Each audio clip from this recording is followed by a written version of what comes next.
ನಮಸ್ತೆ ವೀಕ್ಷಕರೇ, ಇದು PNS ವಿಸ್ತಾರ ನ್ಯೂಸ್. ನಾನು ಮಂಜರಿ ಹೊಂಬಾಳಿ.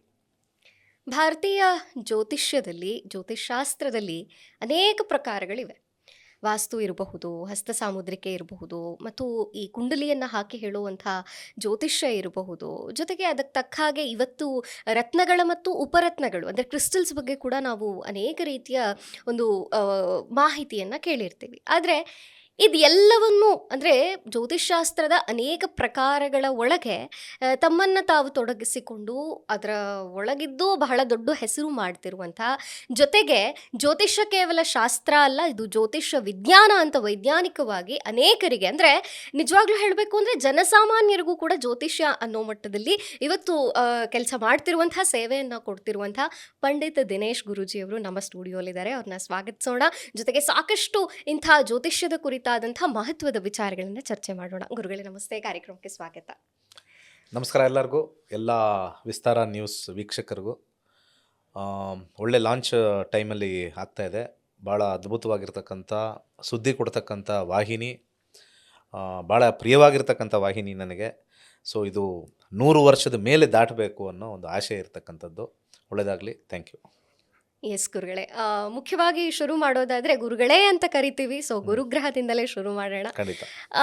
ಇವಾಗ ಅಂದರೆ ಸದ್ಯದಲ್ಲೇ ಗುರು ಟ್ರಾನ್ಸಿಟ್ ಇದೆ ಅನ್ನುವಂಥದ್ದು, ಗುರುಗ್ರಹ ಬದಲಾವಣೆ ಅಂದರೆ ಒಂದು ರಾಶಿಯಿಂದ ಮತ್ತೊಂದು ರಾಶಿಗೆ, ಅದು ಯಾವಾಗ ಮತ್ತು ಹೇಗೆ ಆಗತ್ತೆ ಅಂತ. ಇದನ್ನು ನಾವು ಶಾಸ್ತ್ರದಲ್ಲಿ ಗೋಚಾರ ಅಂತ ಬರುತ್ತೆ. ಗೋಚಾರ ಅಂತಂದರೆ ಗ್ರಹಗಳ ಚಾರ ಅಂದರೆ ವಿಚ್ ಇಸ್ ಮೂವಿಂಗ್ ಅಂತ ಅರ್ಥ. ಆ ಮೂಮೆಂಟನ್ನ ಒಂದು ಕಡೆಯಿಂದ ಇನ್ನೊಂದು ಕಡೆ ಶಿಫ್ಟ್ ಆಗ್ತಕ್ಕಂಥದ್ದನ್ನು ಗೋಚಾರ ಅಂತ ಕರೀತಾರೆ. ಇದೇ ಜೂನ್ 2, 2026 ಮಿಥುನ ರಾಶಿ ಬಿಟ್ಟು ಕರ್ಕಾಟಕ ರಾಶಿಗೆ ಹೋಗ್ತಾ ಇದೆ. ಹಾಗೆ ಇದೇ ವರ್ಷ ಅದು ಸ್ವಲ್ಪ ಅತಿಚಾರ ಆಗಿ ಸಿಂಹರಾಶಿಗೂ ಪ್ರವೇಶ ಆಗಿ ಮತ್ತೆ ವಾಪಸ್ ಬರುತ್ತೆ. ಸೊ ಡಬಲ್ ಟ್ರಾನ್ಸಿಟ್ ಅಂತ ನಾವು ಕರಿತೀವಿ. ಡಬಲ್ ಟ್ರಾನ್ಸಿಟಲ್ಲಿ ಡಬಲ್ ರಾಶಿ ಅಂತ ನಾವು ತೊಗೊಳ್ತೀವಿ.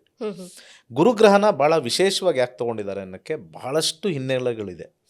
ಯಾಕೆಂದರೆ ಒಂದು ಮೂಲ ನಾನು ಹೇಳೋಕ್ಕೆ ಇಷ್ಟಪಡ್ತೀನಿ. ಯಾಕೆಂದರೆ ನಿಮಗೆ ಗೊತ್ತಿದೆ, ನಾನು ಟೀಚರು, ಜ್ಯೋತಿಷ ಹೇಳ್ಕೊಡ್ತಕ್ಕಂಥವ್ರು. ನಾನು ಯಾವಾಗಲೂ ಏನೇ ಹೇಳ್ಕೊಟ್ಟಾಗ ಫಸ್ಟ್ ನಾನು ಖಗೋಳಶಾಸ್ತ್ರದ ಬಗ್ಗೆ ಮಾತಾಡಬೇಕು, ಅಸ್ಟ್ರಾನಮಿ ಬಗ್ಗೆ ಮಾತಾಡಬೇಕು. Astronomy is very important. ನಮ್ಮ ಋಷಿಮುನಿಗಳಿಗಾಗಲಿ ಈಗಿರ್ತಕ್ಕಂಥ ಅಸ್ಟ್ರಾನಮರ್ಸ್ಗಾಗಲಿ ಎಲ್ಲ ಇನ್ಫಾರ್ಮೇಷನ್ ಬಂದಿರೋದು ಗುರುವಿಂದ. ಓಕೆ. ಗುರುಗ್ರಹನ ಸ್ಟಡಿ ಮಾಡಬೇಕಾದ್ರೆ ನಮ್ಮ ಬ್ರಹ್ಮಾಂಡದ ಮಧ್ಯಭಾಗ ಏನು ಬ್ಲ್ಯಾಕ್ ಹೋಲ್ ಅಂತ ಕರಿತೀವಿ, ಆ ಬ್ಲ್ಯಾಕ್ ಹೋಲ್ ಇರ್ತಕ್ಕಂಥ ಸಬ್ಸ್ಟೆನ್ಸು ಯಾವುದೇ ಗ್ರಹದಲ್ಲಿ ತೊಗೊಂಡ್ರೆ ಗುರುಗ್ರಹದಲ್ಲಿ ಮಾತ್ರ ಇರೋದು. ಓಕೆ. ಅಂದರೆ ಗುರುಗ್ರಹ ಈಸ್ ಮೇಡ್ ಅಪ್ ಆಫ್ ಅಂತ ನಾವು ಸಿಂಪಲಾಗಿ ತೊಗೊಳ್ಬೇಕು ಅಂದರೆ ಅದು ಹೈಡ್ರೋಜನ್ ಮತ್ತು ಹೀಲಿಯಮ್ಮೇ ಮೇಜರ್ ಆಗಿರೋದು. ಥಿಕ್ ಕ್ರಸ್ಟ್ ಭಾಳ ಚಿಕ್ಕದು ಮತ್ತು ಅತ್ಯಂತ ದೊಡ್ಡದಾಗಿರ್ತಕ್ಕಂಥ ಗ್ರಹ ಬೃಹಸ್ಪತಿ ಅಂತ ಅದಕ್ಕೆ ಕರೆಯೋದು. ಇಲ್ಲಿ ಈ ಸೋಲಾರ್ ಸಿಸ್ಟಮ್ಮು ಮತ್ತು ಈ ಬ್ರಹ್ಮಾಂಡದ ಬಗ್ಗೆ ಸುಳಿವು ಕೊಟ್ಟಿರ್ತಕ್ಕಂಥದ್ದು ಗುರುಗ್ರಹ. ಓಕೆ. ಈ ಗುರುಗ್ರಹದೊಳಗೆ ನಾವು ಎಲ್ಲ ಗ್ರಹಗಳನ್ನ ಒಳಗೆ ಹಾಕಿದ್ರೂ ಕೂಡ ಇನ್ನೂ 2.5 ಭಾಗ ಖಾಲಿ ಇರುತ್ತೆ. ಅಷ್ಟು ದೊಡ್ಡದಾಗಿದೆ, ಬೃಹತ್ ಅಂತ ಅದಕ್ಕೆ ಕರೆಯೋದು. ಇನ್ನೂ ಎಲ್ಲ ಗ್ರಹಗಳು ಹಾಕಿದ್ರೆ 2.5 ಟೈಮ್ಸ್ ಹಾಕಬೇಕು, ಫಿಲ್ ಆಗಬೇಕು ಅಂತಂದರೆ ಎಲ್ಲ ಆಲ್ ಪುಟ್ಟೋಗಿದ್ದಾರೆ. ಬುಧ, ಶುಕ್ರ ಎಲ್ಲರನ್ನೂ ಹಾಕಿದ್ರೆ, ಶನಿನೂ ಸೇರಿಸಿ ಹೇಳ್ತಾ ಇರೋದು. ಅಷ್ಟು ಬೃಹತ್ ಹಾಕಿರ್ತಕ್ಕಂಥದ್ದು. ಇದು ಭಾಳ ವಿಚಿತ್ರ ಮತ್ತು ಭಾಳ ಅದ್ಭುತ ಕೂಡ. ಇದು ತನ್ನಂತಾನು ಸುತ್ತೋದು 9 ಗಂಟೆಲಿ ಸುತ್ತುತ್ತೆ. ನಮ್ಮ ಭೂಮಿ ಬಂದ್ಬಿಟ್ಟು 24 ಗಂಟೆ. ನಾವೇನಾದರೂ ಇವತ್ತೆಲ್ಲರೂ ಕೂಡ ನಾವು ಗುರುಗ್ರಹದಲ್ಲಿ ಕೂತಿದ್ದೀವಿ ಅಂದರೆ 4 ಅವರ್ ಡೇ, 4 ಅವರ್ ನೈಟ್ ಅಷ್ಟೇ, ಮುಗಿದೇ ಹೋಯ್ತು. 4.5 hours ಅಂದರೆ 9 ಅವರ್ಸಲ್ಲಿ 24 hours ಅಂತ ನಾವು ಇಲ್ಲೇನು ಹೇಳ್ತೀವಿ, ಅಲ್ಲಿ 9.5 hours ಮುಗಿದೇ ಹೋಗುತ್ತೆ. ಅಷ್ಟು ಸ್ಪೀಡು, ಅಷ್ಟು ಸ್ಪೀಡಲ್ಲಿ ಸುತ್ತುತ್ತೆ. ಅದೊಂದು ಅದ್ಭುತ. ಅದು ಅಲ್ಲಿ ಒಂದು ಆಶ್ಚರ್ಯ ಏನು ಅಂದರೆ, ನಿಮಗೆ 2 ರೋಡ್ ಆ ಕಡೆ ಈ ಕಡೆ ಗಾಳಿ, ನಾವು ಹಿಂಗೆ ಗಾಡೀಲಿ ಹೋಗ್ತಾ ಇದ್ರೆ ಈ ಕಡೆ ಗಾಳಿ ಬರ್ತಾ ಇರುತ್ತಲ್ವ, ಆ ಕಡೆ ಹೋದರೆ ಗಾಳಿ ನಮ್ಮ ಜೊತೆ ಆ ಕಡೆ ಬರ್ತಾ ಇರುತ್ತೆ. ಅಂದರೆ ಪಕ್ಕದಲ್ಲೇ ಸ್ಟಾರ್ಮ್ ಅಂತ ನಾವೇನು ಕರಿತೀವಿ, ಆಪೋಸಿಟ್ ಡೈರೆಕ್ಷನಲ್ಲಿ ಹೋಗ್ತಾ ಇರುತ್ತೆ ಸ್ಪೀಡಲ್ಲಿ. ಈ ಆಪೋಸಿಟ್ ಡೈರೆಕ್ಷನಲ್ಲಿ ಹೋಗ್ತಾ ಇರ್ತಕ್ಕಂಥ ಸ್ಪೀಡೇ ಒಂದು ಕಡೆ ನಿಮಗೆ ಬ್ರೌನ್ ಕಾಣಿಸುತ್ತೆ, ಇನ್ನೊಂದು ಕಡೆ ಯೆಲ್ಲೋ ಕಾಣಿಸುತ್ತೆ, ಲೈನ್ಸ್. ಓಕೆ. ಅದನ್ನು ನೋಡಿಕೊಂಡು ಗುರುಗ್ರಹ ಯೆಲ್ಲೋ ಕಲರ್ ಎರಡು ಮಿಕ್ಸ್ ಮಾಡಿದಾಗ ಹಳದಿ ಕಲರೇ ನಾವು ಅದಕ್ಕೆ ಹೇಳೋದು. ನೋಡಿ, ಈಗ ಮಂಗಳ ಅಂತ ಹೇಳಿದಾಗ ಅದು ಕೆಂಪು ಅಂತ ಹೇಳ್ತೀವಿ, ಅಲ್ಲಿ ಲ್ಯಾಂಡ್ ಇರ್ತಕ್ಕಂಥದ್ದು, ಭೂಮಿ ಇರ್ತಕ್ಕ ಕೆಂಪು. ನಾವು ಬುಧ ತೊಗೊಂಡ್ರೆ ಅದರದ್ದು ಕೋರ್ ಬಂದ್ಬಿಟ್ಟೆ ಗ್ರೀನು. ಹಾಗೆ ಗುರು ತಗೊಂಡಾಗ ನಾವು ಎಲ್ಲೋ ಅಂತಲೇ ಹೇಳೋದು, ಗುರುಗ್ರಹಕ್ಕೆ ಎಲ್ಲೋ ಬಟ್ಟೆ ದಾನ ಮಾಡಿ, ನಮ್ಮ ಈ ಉಂಗುರಕ್ಕೆ ಬಂದಾಗ ಎಲ್ಲೋ ಸಫೈರ್ ಹಾಕ್ಕೊಳ್ಳಿ, ಓಕೆ ಪುಷ್ಪರಾಗ ಹಾಕ್ಕೊಳ್ಳಿ, ಓಕೆ ಇವೆಲ್ಲ ನೋಡಿದಾಗ Yes, ಅದಕ್ಕೆ yes. ರಿಲೇಟೆಡೇ ಇರತಕ್ಕಂಥದ್ದು. ಖಂಡಿತ ಖಂಡಿತ ಸೊ ಖಗೋಳಶಾಸ್ತ್ರದಲ್ಲಿ ನಾವು ನೋಡಬೇಕಾದ್ರೆ ಇದರಲ್ಲಿ ವಿಸ್ಮಯ ಸಿಕ್ಕಾಪಟ್ಟೆ ಇದೆ. Okay hydrogen helium hydrogen highest, hmm helium 25% ಇದೆ. ಇನ್ನು ಮಿಕ್ಕ ಎಲ್ಲ ಅಮೋನಿಯಂ ಇರ್ಬೋದು, ಸ್ವಲ್ಪ ವಾಟರ್ ಸಬ್ಸ್ಟೆನ್ಸ್ ಇರ್ಬೋದು, ಇನ್ನು ಸಣ್ಣ ಸಣ್ಣ ಸಬ್ಜೆಕ್ಟ್ಸ್ ಎಲ್ಲ ಸ್ವಲ್ಪ ನಾಟ್ ಮೋರ್ ದೆನ್ 1% ಇರುತ್ತೆ. ಇದರಿಂದ ಮಾಡಿರ್ತಕ್ಕಂಥದ್ದು ಇದನ್ನು ಗ್ಯಾಸ್ ಜಯಂಟ್ ಅಂತ ಕರೀತಾರೆ. ಒಂದು ಗ್ಯಾಸ್, ಕಂಪ್ಲೀಟ್ಲಿ ಗ್ಯಾಸ್ ಇರೋದು. ಎಷ್ಟು ಅದ್ಭುತ ಅಂದರೆ, ಏನಾದ್ರು ನಾವು ಗುರುಗ್ರಹ ಮೇಲಿಂದ ಬಿದ್ದರೆ, ಇಲ್ಲಿ ಭೂಮಿಲಿ ಏನಾದ್ರು ಮೇಲಿಂದ ಬಿದ್ದರೆ ಇಲ್ಲೊಂದು ಸರ್ಫೇಸ್ ಇದೆ, ಇಲ್ಲಿ ಸರ್ಫೇಸಿಗೆ ಬೀಳ್ತೀವಿ. ಅಲ್ಲಿ ನಾವು ಸರ್ಫೇಸ್ಗೆ ಅಂತ ಇಲ್ಲವೇ ಇಲ್ಲ, ಹೋಗ್ತಾನೇ ಇರುತ್ತಲ್ಲಿ.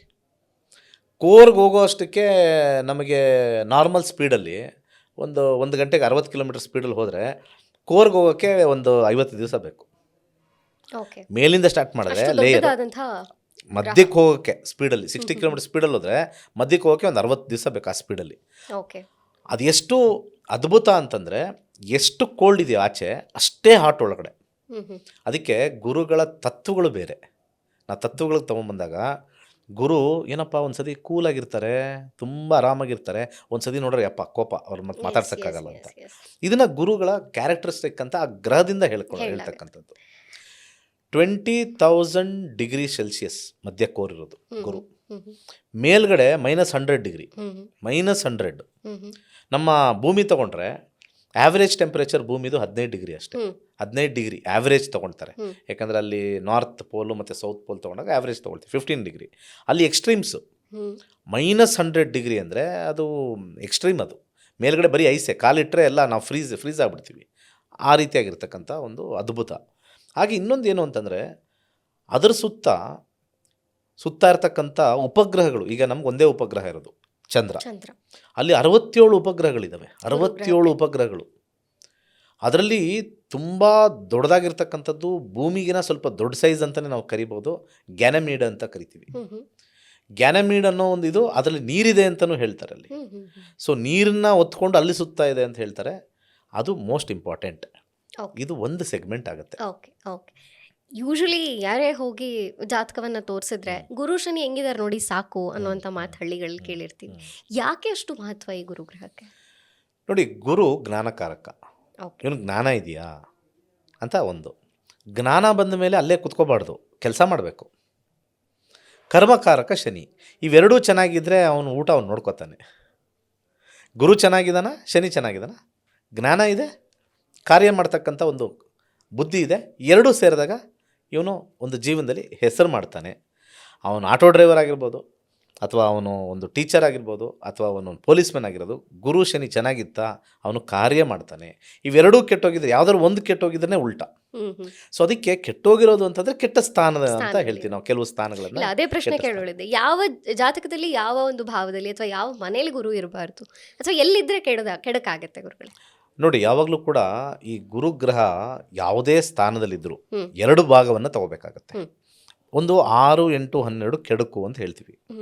ಅದ್ರ ಜೊತೆ ರಾಶಿನ ಬ್ಲೆಂಡ್ ಮಾಡಬೇಕು. ಅವನಿಗೆ ಆಗದೇ ಇರೋ ಕೆಲವು ರಾಶಿ ಇರ್ತವೆ, ಅವೆರಡೂ ರಾಶಿನ ನಾವು ಬ್ಲೆಂಡ್ ಮಾಡಬೇಕು. ಈಗ ಫಾರ್ ಎಕ್ಸಾಂಪಲ್ ನಾವು ಕನ್ಯಾ ರಾಶಿಗೆ ಗುರುಗೆ ಅಷ್ಟು ಚೆನ್ನಾಗಿಲ್ಲ, ಯಾಕಂದರೆ ಅದು ಶಿಷ್ಯನ ರಾಶಿ ಅಂತ ಹೇಳ್ತೀವಿ. ಹಾಗೆ ನಾವು ಇನ್ನೊಂದು ಗುರುನ ಚೆನ್ನಾಗಿಲ್ಲದೆ ಇರತಕ್ಕಂಥ ಒಂದು ನೀಚ ರಾಶಿ ಅಂತ ಹೇಳಿದಾಗ ಅಲ್ಲಿ ಮಕರ ಅಂತ ಕರಿತೀವಿ. ಅಲ್ಲಿ ಅದು ನೀಚ ರಾಶಿ ಅಂತ ಹೇಳ್ತೀವಿ. ಜ್ಞಾನಕ್ಕೆ ಜಾಗ ಇಲ್ಲದೆ ಇರತಕ್ಕಂಥ ರಾಶಿ ಅಂತ ಹೇಳ್ತೀವಿ. ಇವೆರಡೂ ತೊಗೊಂಡಾಗ ಕೆಲವು ರಾಶಿಗಳಲ್ಲಿ 6ನೇ ಮನೆ, 8ನೇ ಮನೆ, 12ನೇ ಮನೆ ಬಂದಾಗ ಗುರು ತನ್ನ ಅಸ್ತಿತ್ವವನ್ನು ಕಳ್ಕೊಂಡು ಕೆಳಗೆ ಬೀಳ್ತಾನೆ ಅಂತ ಅಷ್ಟೇ ಹೇಳೋದು.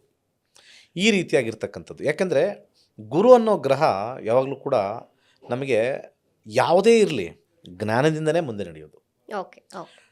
ಗುರುನ ಅದಕ್ಕೆ ಕರ್ಕಾಟಕ ರಾಶಿಲಿ ಉಚ್ಚ ಮಾಡಿದ್ದಾರೆ. ಯಾಕೆ ಕರ್ಕಾಟಕ ರಾಶಿ? ಕರ್ಕಾಟಕ ರಾಶಿ ಚಂದ್ರಂದು ಕೆಲಸ ಏನು? ನಿರ್ಮಲವಾಗಿರಬೇಕು. ನಾವು ಸಾಧಾರಣವಾಗಿ ಮಕ್ಕಳು ಓದ್ತಾ ಇರ್ತಾರೆ, ಓದೋ ಮಕ್ಕಳ ಬಗ್ಗೆ ಮಾತಾಡ್ತಾ ಇದ್ದೀನಿ. ಅವ್ರ ತಾಯಿ ಬರೋ ಊಟಕ್ಕೆ ತಗೊಳ್ಳೋ ಹಾಲು ಕುಡಿಯೋ ಸಿಟ್ಟಿಂದ ಹೇಳ್ತಾರೆ, ಆ ಕಡೆ ಇಡಮ್ಮ, ನಾನು ಸ್ವಲ್ಪ ಏನೋ ಓದ್ಕೋತಾ ಇದ್ದೀನಿ, ನಾನು ಆಮೇಲೆ ಬಂದು ತಿಂತೀನಿ, ಹೋಗಿ ಇವಾಗ ಡಿಸ್ಟರ್ಬ್ ಮಾಡಬೇಡ. ಗುರುಗೆ ಡಿಸ್ಟರ್ಬ್ ಮಾಡಬಾರ್ದು. ಸೊ ಡಿಸ್ಟರ್ಬ್ ಮಾಡದೆ ಹೋದರೆ ಅವರು ಜ್ಞಾನ ತೊಗೊಳ್ತಾ ಇರ್ತಾರೆ. 12:30 ಆಯ್ತು ಕಣ ರಾತ್ರಿ, ಮಲ್ಕೊಳಪ್ಪ ನೀನು, ರೇಗ್ತಾರೆ. ನನಗೆ ಗೊತ್ತು ಮಲ್ಕೊಳ್ಳೋದು ಅಂತ ಹೇಳ್ಬಿಡ್ತಾರೆ. ಗುರು 2 ಸ್ಟ್ರಾಂಗ್ ಗಂಟೆ ಆಗಿದ್ರೆ ಹಾಂ, ನನಗೆ ಗೊತ್ತು ಮಲ್ಕೊಳ್ಳೋದು, ನಾನು ಸ್ವಲ್ಪ ಓದ್ತಾ ಇದ್ದೆ ಅಂದರೆ ಮೊಂಡತನನೂ ಇರುತ್ತೆ. ಮೊಂಡತನ ಜಾಸ್ತಿ ಆಗಿಬಿಡುತ್ತೆ. ಯಾಕಂದರೆ ಜ್ಞಾನದ ಒಂದು ಅಲೆ ಬಂದಾಗ ಅದನ್ನ ಇನ್ನೂ ಹೆಚ್ಚು ತೊಗೋಬೇಕು. ನಿಮಗೆ ಯಾವುದೋ ಒಂದು ಪುಸ್ತಕ ಇಷ್ಟ ಆಗಿಬಿಡುತ್ತೆ, ಅದು ನಿಮ್ಗೆ ಟೈಮ್ ಇರುತ್ತೆ ನಾಳೆನೂ ಓದೋಕ್ಕೆ, ಆದರೆ ನೀವೇನು ಮಾಡ್ತೀರಾ, ಆ ಇಂಟ್ರೆಸ್ಟ್ಗೆ ಎಷ್ಟೇ ಆಗಲಿ ಟೈಮ್ ಓದ್ಕೊಂಡು ಹೋಗ್ಬಿಡ್ತೀರಾ. ಹೌದು. ಊಟ ಬಿಡ್ತೀವಿ, ನಿದ್ದೆ ಬಿಡ್ತೀವಿ, ಎಲ್ಲ ಬಿಟ್ಬಿಡ್ತೀವಿ. ಈ ಬಿಡ್ತಕ್ಕಂಥ ಸಮಯದಲ್ಲಿ ಗುರುನು ಕಾರಕ, ಅದಕ್ಕೆ ಅಲ್ಲಿ ಕರ್ಕಾಟಕದಲ್ಲಿ ಉಚ್ಚ ಅಂತ ಹೇಳ್ಬಿಡ್ತಾರೆ. ಈ ಗುರು ಜ್ಞಾನ ಇದ್ರ ಜೊತೆಗೆ ಅಹಂಕಾರವೂ ಬರೋ ಸಾಧ್ಯತೆ ಇರುತ್ತಲ್ಲ. ಯಾರಿಗೆ ವಿಚಾರ ಗೊತ್ತಿದೆ, ಹ್ಮ್. ಆಪೋಸಿಟಲ್ಲಿರ್ತಕ್ಕಂಥ ವಿಚಾರ ಇಲ್ಲದೆ ಇರ್ತಕ್ಕಂಥವ್ರಿಗೆ, ಅವರ ಸಮಾನ ಇಲ್ಲದೆ ಇದ್ದಾಗ ಮಾತಲ್ಲಿ ಕೋಪ ಬರೋದು ಸಹಜ. ಓಕೆ. ಸೊ ಅದನ್ನು ದುರಹಂಕಾರ ಅಂತ ತಗೊಳ್ತಾರೆ ಕೆಲವರು. ನಾನು ಹೇಳೋದು, ಆನೆಗೆ ಆನೆ ಗುದ್ದಾಡಬೇಕು, ಆನೆಗೆ ನಾಯಿ ಗುದ್ದಾಡಬಾರ್ದು. ಅವಾಗ ಆನೆ ಏನು ಮಾಡುತ್ತೆ, ಎತ್ತಗ ಹೋಗು ಅಂತ ಹೇಳ್ತೀವಿ, ಅವಾಗ ಆನೆಗೆ ದುರಹಂಕಾರ ಅಂತಾರೆ. ಸೊ ಗಂಧದ ಜೊತೆ ಗಂಧದ ಗುದ್ದಾಡಿದ್ರೆ ಅದಕ್ಕೆ ಅವಾಗ ಬೆಲೆ ಇರುತ್ತೆ. ಈ ಬೇರೆ ಜೊತೆ ಗುದ್ದಾಡಿದಾಗ ಅದಕ್ಕೆ ಜ್ಞಾನ. ಈಗ ನಾವು ನಿಮ್ಮ ಚಾನಲಲ್ಲೇ ಪ್ಯಾನಲ್ ಡಿಸ್ಕಷನ್ ಇರ್ತೀರ, ಸಾಮಾನ್ಯ ಜನರನ್ನ ಅಲ್ಲಿ ಆ ಕಡೆ ಸೈಡಲ್ಲಿ ಕೂರಿಸ್ತೀರಾ, ಗೊತ್ತಿರೋರೆಲ್ಲ ಪ್ಯಾನಲಲ್ಲಿ ಕೂತಿರ್ತಾರೆ, ಅವ್ರವ್ರು ಗುದ್ದಾಡ್ತಾ ಇರ್ತಾರೆ, ಇವ್ರು ನೋಡ್ತಾ ಇರ್ತಾರೆ ವೀಕ್ಷಕರಾಗಿ. ಅಲ್ಲ, So- ಇವತ್ತಿನ ಮಟ್ಟಿಗೆ ಸಾಮಾನ್ಯ ಜನರು ಕೂಡ ಪ್ಯಾನಲ್ ನಲ್ಲಿ ಇದ್ದವರಷ್ಟೇನೆ ಗಟ್ಟಿಯಾಗಿ ಪ್ರಶ್ನೆಯನ್ನ ಕೇಳೋ ಒಂದೊಂದರಲ್ಲಿ ಅಂಥದ್ದಿದೆ ಇರುತ್ತೆ ಸಂದರ್ಭ. ಮಾತಾಡ್ತಕ್ಕಂಥ ಶೈಲಿ. ಒಬ್ಬ ವ್ಯಕ್ತಿ 10 ಜನರ ಪ್ರಶ್ನೆನ ಉತ್ತರ ಕೊಡ್ತಕ್ಕಂಥವನು ಗುರು. ಒಬ್ಬರ ಪ್ರಶ್ನೆ, ಈಗ So, ಇವನು ಅಂದ್ರೆ ಗುರುವಿಂದ ಬರುವಂತ ಅಹಂಕಾರ ಅದು ಅಹಂಕಾರ ಅಲ್ಲ ಅಂತ. ಅಹಂಕಾರ ಅಲ್ಲ ಅಲ್ಲ ಅಂತ ಅಂತ. ಹೇಳಿದೆ. ಅಹಂಕಾರಕ್ಕಿಂತ ಹೆಚ್ಚಾಗಿ ಜ್ಞಾನದ ಅರಿವು. ಇವಾಗ ನೀವು ಫಾರ್ ಎಕ್ಸಾಂಪಲ್ಲು ಏನೋ ಒಂದು ವಿಚಾರ ನಿಮ್ಗೆ ಚೆನ್ನಾಗಿ ಗೊತ್ತಿರುತ್ತೆ. ಅಡುಗೆ ಅಂತಲೇ ತೊಗೊಳ್ಳೋಣ, ಇವತ್ತು ಮಹಿಳೆಯರಿಗೆ ಅಡುಗೆ ಗೊತ್ತು. ಅವರು ಹೋಗ್ತಾರೆ, ಚೆನ್ನಾಗಿ ಮಾಡ್ತಾರೆ ಅಂತಂದ್ರೆ ಅದು ಕೊಡು ಇದು ಕೊಡು ಅದಾಕು ಇದಾಕು ಅಂತ ಹೇಳಿ ಅಡುಗೆ ಭಟ್ರ ಹತ್ರ ಹೋಗಿದ್ರೆ ಗೊತ್ತಾಗ್ಬಿಡುತ್ತೆ. ಫೇಮಸ್ ಆಗಿರೋರೆಲ್ಲ ಅವ್ರಿಗೆ ಅಲ್ಲಿ ಆ ಜಾಗದಲ್ಲಿ ದುರಹಂಕಾರ ತೋರಿಸ್ತಾ ಇರ್ತಾರೆ. ಇದು ದುರಹಂಕಾರ ಅಂತಂದರೆ ವ್ಯಂಗ್ಯವಾಗಿ ಅಲ್ಲ, ಆ ಸಬ್ಜೆಕ್ಟ್ ಮೇಲೆ ಹಿಡಿತವನ್ನ ಅಂತ ನಾವು ತಗೊಳ್ಬೇಕಾಗುತ್ತೆ. Yes, yes, ಹೊರತು yes. ಜ್ಞಾನದಲ್ಲಿ ಅದು ಹಿಡಿತಕ್ಕೆ ಅದು ದುರಹಂಕಾರ ಅಂತ ಅಲ್ಲಿಗೆ ತಿಳಿಯುತ್ತೆ. ಆದರೆ ಇವರಲ್ಲಿ ಅದರಲ್ಲಿ ಇರ್ತಕ್ಕಂಥ ಒಂದು ಗ್ರಿಪ್ಪು ಮತ್ತು ಕಾನ್ಫಿಡೆನ್ಸ್ ಅಂತ ತೋರಿಸುತ್ತೆ. Okay okay. ಇವಾಗ ಆಗ್ತಿರುವಂತಹ ಶಾರ್ಟ್ ಪೀರಿಯಡ್ ಅಂತ ನೀವೇನು ಹೇಳಿದ್ರಿ, ಈ ಗುರು ಟ್ರಾನ್ಸಿಟ್. ಸೊ ಇದನ್ನ ವಕ್ರಿ ಅಂತ ಕೂಡ ನೀವು ಕರೆದ್ರಿ. ಇದು ಪ್ರಕೃತಿಯ ಮೇಲೆ ಅಥವಾ ನಮ್ಮ ದೇಶದ ಮೇಲೆ, ರಾಜಕಾರಣದ ಮೇಲೆ ಯಾವೆಲ್ಲ ಪ್ರಭಾವಗಳನ್ನು ಉಂಟು ಮಾಡುತ್ತೆ? ಖಂಡಿತ ಆಗುತ್ತೆ. ಯಾಕೆಂದರೆ ಈಗ ನಾವು ಗುರುಗ್ರಹ ಅಂತ ತಗೊಂಡಾಗ, ಈ ವರ್ಷದಲ್ಲಿ ನಡೆದಿರ್ತಕ್ಕಂಥ ಉಗಾದಿ ಭವಿಷ್ಯದ ಜಾತಕವನ್ನು ತಗೊಂಡಾಗ ವೃಶ್ಚಿಕರ ಲಗ್ನ ಬರುತ್ತೆ. ಓಕೆ. ವೃಶ್ಚಿಕ ಲಗ್ನದಲ್ಲಿ ಇವಾಗ ಅಷ್ಟಮದಲ್ಲಿ ಗುರು ಇರೋದ್ರಿಂದ ಇವಾಗೆಲ್ಲ ಕ್ಯಾಟಿಕ್ ಸಿಚುವೇಶನ್ಸ್, ಎಲ್ಲ ಗಲಾಟೆ ಅದು ಇದೆಲ್ಲ ಇರುತ್ತೆ. ನೆಕ್ಸ್ಟ್ ಜೂನ್ ಆಗಿದ ತಕ್ಷಣನೇ ಸ್ವಲ್ಪ ವಾತಾವರಣ ಎಲ್ಲ ಕಮ್ಮಿ ಆಗ್ತಾ ಇರುತ್ತೆ. ಜೂನ್ ಮುಗಿಬೇಕು, ಜುಲೈಯಿಂದ ನೀವು ನೋಡ್ಬೋದು ತಣ್ಣಗಾಗುತ್ತೆ. ಯಾಕಂದರೆ ಗುರು ಬಂದ್ರಪ್ಪ ಎಲ್ಲ ಸೈಲೆಂಟ್ ಆಗಿರು, ಎಲ್ಲ ಕಿಚಿ ಕಿಚಿ ಕಿಚಿ ಅಂತಿರುತ್ತೆ. ಒಂದು ಸಭೆಗೆ ಗುರು ಬಂದಿದ ತಕ್ಷಣ ದೊಡ್ಡವ್ರು ಬಂದ್ರಪ್ಪ ಸೈಲೆಂಟ್ ಆಗಿರು. ಸೊ ಎಂಟ್ರಾಗ್ತಕ್ಕಂಥ ಒಂದು ಸಮಯ ಬದಲಾವಣೆ ಆಗೇ ಆಗುತ್ತೆ, ಚೇಂಜ್ ಆಗೇ ಆಗುತ್ತೆ. ಆರ್ಥಿಕ ಪರಿಸ್ಥಿತಿ ಅಂತ ತಗೊಂಡಾಗ ಅದು ಬೇರೆ, ಸಾಮಾಜಿಕ ಪರಿಸ್ಥಿತಿ ಅಂತಂದರೆ ಬೇರೆ. ಸೊ ಎಲ್ಲ ವರ್ಗದಲ್ಲೂ ಬೇರೆ ಬೇರೆ ಇರುತ್ತೆ. ಗುರುಗ್ರಹ ಜ್ಞಾನದ ಒಂದು ಕಾರಕ ಆಗಿರ್ತಾನೆ. ಶುಕ್ರ ಬಂದರೆ ಒಂದು ಆರ್ಥಿಕ ಕಾರಕ ಆಗಿರ್ತಾನೆ. ಸೂರ್ಯ ಬಂದರೆ ಅಧಿಕಾರಕ ಕಾರಕ ಆಗಿರ್ತಾನೆ. ಸೊ ಅದಕ್ಕೆ ಎಲ್ಲ ಗ್ರಹನೂ ಒಂದಕ್ಕೆ ಹಾಕೋಕ್ಕಾಗಲ್ಲ. ರಾಜಕೀಯದಲ್ಲಿ ಏನಾದ್ರು ಮೇಜರ್ ಚೇಂಜಸ್ ನೋಡ್ಬೋದಾ? ಇಲ್ಲಿ ಖಂಡಿತ ಚೇಂಜಸ್ ಹೋಗ್ಬಾರ್ದು. ಇಲ್ಲಿ ಕರೆಕ್ಟಾಗಿ ಗುರು ಬಂದಾಗ ಎಲ್ಲರಿಗೂ ಕೂಡ ಒಂದು ಗುರು ವಾಣಿ ಸಿಗುತ್ತೆ. ಏನಿರಬೇಕು, ಕಚ್ಚಾಡಬಾರ್ದು, ಅದಿರಬಾರ್ದು, ಇರದಿರಬಾರ್ದು ಅಂತ ಎಲ್ಲ ಬರುತ್ತೆ. ಯಾಕಂದರೆ ಕರ್ಕಾಟಕ ರಾಶಿ ಉಚ್ಚ ರಾಶಿ. ಈ ಉಚ್ಚ ರಾಶಿಯಲ್ಲಿ ಬಂದಾಗ ಡೆಫಿನೆಟ್ಲಿ ಅಲ್ಲಿ ಎಕ್ಸಾಲ್ಟೆಡ್ ಗುರುನೇ ಅಲ್ಲಿ ಕುತ್ಕೊಂಡಾಗ ಕಂಫರ್ಟಬಲ್ ಪೊಸಿಷನಲ್ಲಿ ಎಲ್ಲರೂ ಸೈಲೆಂಟ್ ಆಗಿಬಿಡ್ಬೇಕು ಅಂತಲೇ ಇರೋದು. ಸೊ ಬದಲಾವಣೆ ಆಗೇ ಆಗುತ್ತೆ, ಚೇಂಜಸ್ ನೋಡ್ತೀರಾ. ಏನಾಗುತ್ತೆ ಇವತ್ತಿನ ದಿವಸದಲ್ಲಿ, ಈಗ ಜ್ಯೋತಿಷ್ಯ ಅಂತಂದರೆ ಅರ್ಧ ಜನ ಕಾಲೆಳೆಯೋರೇ ಜಾಸ್ತಿ. ಜ್ಯೋತಿಷ್ಯ ಯಾವ ಥರ ಆಗಿದೆ ಅಂತಂದರೆ, ಈಗ ಸಾಮಾನ್ಯರು ಈ ಆಚೆ ಕಡೆ ಇರ್ತಕ್ಕಂಥವ್ರು ಯಾರೋ ಒಬ್ಬರು ಸುಮ್ಮನೆ ಜ್ಯೋತಿಷ್ಯಾಲಯ ಅಂತ ಹೆಸರಿಟ್ಕೊಂಡ್ಬಿಟ್ಟಿರ್ತಾರೆ. ಅವ್ರನ್ನೂ ಕೂಡ ಇವ್ರಿಗೆಲ್ಲ ಗೊತ್ತು ಅಂತ ತಿಳ್ಕೊಂಡಿರ್ತಾರೆ. ಜ್ಯೋತಿಷ್ಯ ವಿಜ್ಞಾನದಿಂದ ಮಾಡಿ ಒಳ್ಳೆ ಜ್ಯೋತಿಷಿ ಇವರೇ ಅಂತ ಹುಡುಕದೆ ದೊಡ್ಡ ಕಷ್ಟ ಆಗೋಗಿದೆ, ತುಂಬಾ ಕಷ್ಟ. ಯಾಕಂದರೆ ಇಲ್ಲಿ ಸರ್ಟಿಫಿಕೇಶನ್ ಇಲ್ವಲ್ಲ. ಈಗ ನೀವು 10th ಓದಿದ್ದೀರಾ ಅನ್ನೋದಕ್ಕೆ ಏನು ಗ್ಯಾರಂಟಿ? ಸ್ಟೇಟ್ ಬೋರ್ಡ್ ಇದೆ, ಕರ್ನಾಟಕ ಸ್ಟೇಟ್ ಬೋರ್ಡ್ ಇದೆ, ಅವ್ರು ಸರ್ಟಿಫಿಕೇಟ್ ಕೊಟ್ಟಿದ್ದಾರೆ ನಮಗೆ, ನೀವು 10th ಮಾಡಿದ್ದೀರಾ. ಸುಮ್ಮನೆ ಎಲ್ಲರಿಗೂ ನಾನು 10th ಓದಿದ್ದೀನಿ ಮಾರ್ಕ್ಸ್ ತೊಗೊಂಡ್ರೆ, ಇಲ್ಲ ನಾನು ಹಂಗೆ ಸುಮ್ಮನೆ ಓದಿದ್ದೀನಿ ಅಂದರೆ ಆಗಲ್ಲ. ಸೊ ನಿಮ್ಗೊಂದು ಮಾರ್ಕ್ಸ್ ಕಾರ್ಡ್ ಇದೆ. ಸೊ ಈ ಮಾರ್ಕ್ಸ್ ಕಾರ್ಡ್ ಪದ್ಧತಿ ಜ್ಯೋತಿಷದಲ್ಲಿ ಇಲ್ಲ. ಅದನ್ನು ನಮ್ಮ ಸಂಸ್ಥೆ ಸ್ಟಾರ್ಟ್ ಮಾಡಿದೆ. ಗೋಲ್ಡ್ ಟ್ರೀ ಆಸ್ಟ್ರೋ ಅನ್ನೋ ಸಂಸ್ಥೆ ಸರ್ಟಿಫಿಕೇಷನ್ ಕೊಡ್ತೀವಿ ನಮ್ಮಲ್ಲಿ ಮಾಡಿದಾಗ. ಆಮೇಲೆ ನಮ್ಮಲ್ಲಿ ಯಾವುದೇ ರೀತಿಯ ಮೂಢನಂಬಿಕೆ ಇಲ್ಲ. ನಾವು ಜ್ಯೋತಿಷ್ಯ ಅಂತ ನಾವು ಕಾರ್ಯಕ್ರಮ ಮಾಡಿದಾಗ ಮೊದಲು ಎಲ್ಲರಿಗೂ ಸ್ಟ್ರೈಕ್ ಆಗೋದೇ ಮೂಢನಂಬಿಕೆ. ಇದರಲ್ಲಿ ನಂಬಿಕೆ ಇಟ್ಟರೆ ಖಂಡಿತ ಗೊತ್ತಾಗುತ್ತೆ. ಈಗ ನಾನು ನಿಮಗೆ ನೀವು ಗಾಳಿ ನೋಡಿದ್ದೀರಾ ಅಂತ ಹೇಳ್ತೀನಿ. ಈಗ ನಿಮ್ಮ ಗಾಳಿ ಹಿಂಗಿರುತ್ತೆ ಹಂಗಿರುತ್ತೆ ಅಂತ ನಾನು ಎಕ್ಸ್ಪ್ಲೇನ್ ಮಾಡಿದ್ರೆ ಅದು ಮೂಢನಂಬಿಕೆ. ಗಾಳಿನ ನೀವು ಅನುಭವಿಸ್ಬೇಕು ಅಂತಂದರೆ ಅದನ್ನು ಶ್ವಾಸನ ತೊಗೊಂಡು ಬಿಟ್ಟಾಗ ಅಥವಾ ಗಾಳಿ ಫೀಲ್ ಆದಾಗ ಅದು ನಂಬಿಕೆ. ನಂಬಿಕೆ ಆಗುತ್ತೆ. ಮೂಢನಂಬಿಕೆಲಿ ಏನಾಗುತ್ತೆ, ನೀವು ಅದನ್ನು ಎಕ್ಸ್ಟ್ರಾ ಕ್ರಿಯೇಟ್ ಮಾಡ್ತೀರಾ. ನೀವು ಗಾಳಿ ನೋಡಿಲ್ಲ, ನೀವು ಹೆಂಗಿರುತ್ತೆ ಗೊತ್ತಾ, ಗಾಳಿ ಕೆಟ್ಟದಾಗಿ ಒಂಥರ ನೋಡೋಕೆ ವಿಕಾರವಾಗಿರುತ್ತೆ ಅಂತ ಒಂದು ಊಹೆನ ತೊಗೊಂಬರ್ತೀವಿ. ಖಂಡಿತ ಮೂಢನಂಬಿಕೆಗೂ ನಂಬಿಕೆಗಳು ಜ್ಯೋತಿಷ್ಯದಲ್ಲಿ ಮೂಢನಂಬಿಕೆ ಊಹೆಯಿಂದ ತೊಗೊಂಬರ್ತಾರಲ್ಲ, ಅಲ್ಲಿ ಫ್ಲಾಪ್ ಆಗುತ್ತೆ. ಇನ್ನು ಅಫ್ಕೋರ್ಸ್ ಗುರು ವಿಚಾರಕ್ಕೆ ಬರೋದಾದರೆ, ನೀವು ಹೇಳಿದ್ರಿ ಕರ್ಕಾಟಕ ರಾಶಿಯಲ್ಲಿ ಉಚ್ಚ ಗುರು ಅಂತ ಹೇಳಿ. ಇವಾಗ ಯಾವ ರಾಶಿಗೆ ಗುರುಬಲ ಬರುತ್ತೆ ಮತ್ತು ಯಾವ ರಾಶಿಗಳದನ್ನು ಕಳ್ಕೋತವೆ? ನೋಡಿ, ನಾವು ಒಂದೊಂದೇ ರಾಶಿನ ತೊಗೊಂಡಾಗ ಮೇಷ ರಾಶಿಗೆ 4ನೇ ಮನೆ ಆಗುತ್ತೆ. ಓಕೆ, 4ನೇ ಮನೆ ಕೇಂದ್ರ ಅಂತ ಕರಿತೀವಿ. ಖಂಡಿತ ಒಳ್ಳೆಯ ಸಮಯ ಮೇಷರಾಶಿಗೆ. ವೃಷಭ ರಾಶಿಗೆ ಹೋದಾಗ ವೃಷಭ ರಾಶಿ 3ನೇ ಮನೆ ಆಗಿಬಿಡುತ್ತೆ. 3ನೇ ಮನೆ ಪರಾಕ್ರಮ ಸ್ಥಾನ ಆದಾಗ ಇವ್ರು ಎಲ್ಲಾನು ಪರಾಕ್ರಮದಿಂದನೇ ತೊಗೊಳ್ಬೇಕಂದ್ರೆ ಎಫರ್ಟ್ ಹಾಕೇ ತೊಗೊಳ್ಬೇಕು ಅಂತ. ಓಕೆ, ವೃಷಭ ರಾಶಿಗೆ ಗುರುಬಲ ಹೋಗುತ್ತಾ ಹಾಗಾದ್ರೆ? ಗುರುಬಲ ಅನ್ನೋದು ನಾನು ತೊಗೊಳಲ್ಲ. ಗುರುಬಲ ಅನ್ನೋದು ಮದುವೆಗೆ ಮಾತ್ರ ಇಟ್ಟಿರೋದು. ಗುರುಬಲ ಮದುವೆಗೆ ಮಾತ್ರ ಸೀಮಿತ. ಅದ್ರ ಬಗ್ಗೆ ನಾನು ಹೇಳ್ತೀನಿ ಆಮೇಲೆ. Wonderful. ತುಂಬಾ ಜನ ಗುರುಬಲ ಅಂತ ತಪ್ಪು ತಿಳುವಳಿಕೆ ಇದೆ. ಯಾಕೆ ಗುರುಬಲ ಅನ್ನೋದು ನಾನು ಸೈಂಟಿಫಿಕ್ ಆಗಿ ಹೇಳ್ತೀನಿ. ಓಕೆ, ಈ ಗುರು ಈ ಥರ ಏನಾದ್ರು ಟ್ರಾನ್ಸಿಟ್ ಆಗಿಬಿಟ್ರೆ, ಬೇರೆ ಮನೆಗೆ ಹೋದರೆ ಬಂತು ಗುರುಬಲ, ನಮ್ಮ ರಾಶಿ ಇವಾಗ ಗುರುಬಲ ಸ್ಟಾರ್ಟ್, ನಾವೇನು ಬೇಕಾದರೂ ಮಾಡಿಬಿಡ್ಬೋದು ಅನ್ನುವಂಥ ಕಲ್ಪನೆ ಇದೆ ಸಾಮಾನ್ಯರಿಗೆ. ಇನ್ನು ಕೆಲವು ರಾಶಿಗಳು ಅಂದರೆ ಅಫ್ಕೋರ್ಸ್ ಜ್ಯೋತಿಷಿಗಳು ಹೇಳೋದನ್ನು, ಅವರ ಪ್ರಿಡಿಕ್ಷನ್ಸನ್ನೆಲ್ಲ ಕೇಳಿ ನಮಗೆ ಹೋಯ್ತು ಗುರುಬಲ, ಇನ್ನು ಏನು ನಾವು ಮಾಡಿದ್ರು ಇದು ಸಕ್ಸಸ್ ಆಗಲ್ಲ ಅನ್ನುವಂಥ ಒಂದು ಮನಸ್ಥಿತಿಗೆ ಬಂದುಬಿಡ್ತಾರೆ. ಇದನ್ನು ಎಷ್ಟರ ಮಟ್ಟಿಗೆ ನಾವು ಸ್ವೀಕರಿಸಬೇಕು ಅಂತ ನೋಡಿ. ಪಂಚಾಂಗದಲ್ಲಿ ಗುರು 2ನೇ ಮನೆ ಅಂದರೆ ಯಾವುದೋ ಒಂದು ಲಗ್ನ ತಗೊಂಡಾಗ ಮದುವೆಗೆ ಒಂದು ಲಗ್ನ ಇಡ್ತಾರೆ.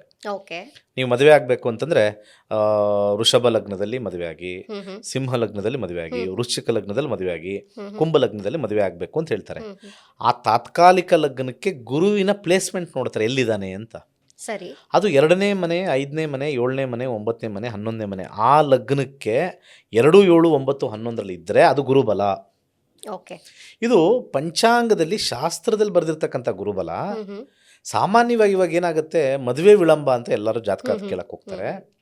ಈ ಕೇಳಕ್ಕೆ ಹೋಗ್ಬೇಕಾದ್ರೆ ಅವರ ವಿಶ್ಲೇಷಣೆಯಲ್ಲಿ ದಶಾಭುಕ್ತಿ ನೋಡಿದಲೆ ಇವರ ಲಗ್ನಕ್ಕೆ ಗುರು ಎಲ್ಲೋ 2, 5, 7, 9, 11ನೇ ಬರೋ ಥರ ಇದ್ದರೆ ಏನು ಮಾಡ್ತಾರೆ, ಮುಂದಿನ ವರ್ಷ ಗುರುಬಲ ಬರ್ತಾ ಇದೆ, ಈ ಜೂನ್ ಆದಮೇಲೆ ಗುರುಬಲ ಮದುವೆ ಆಗಿಬಿಡುತ್ತೆ ಅಂತಾರೆ.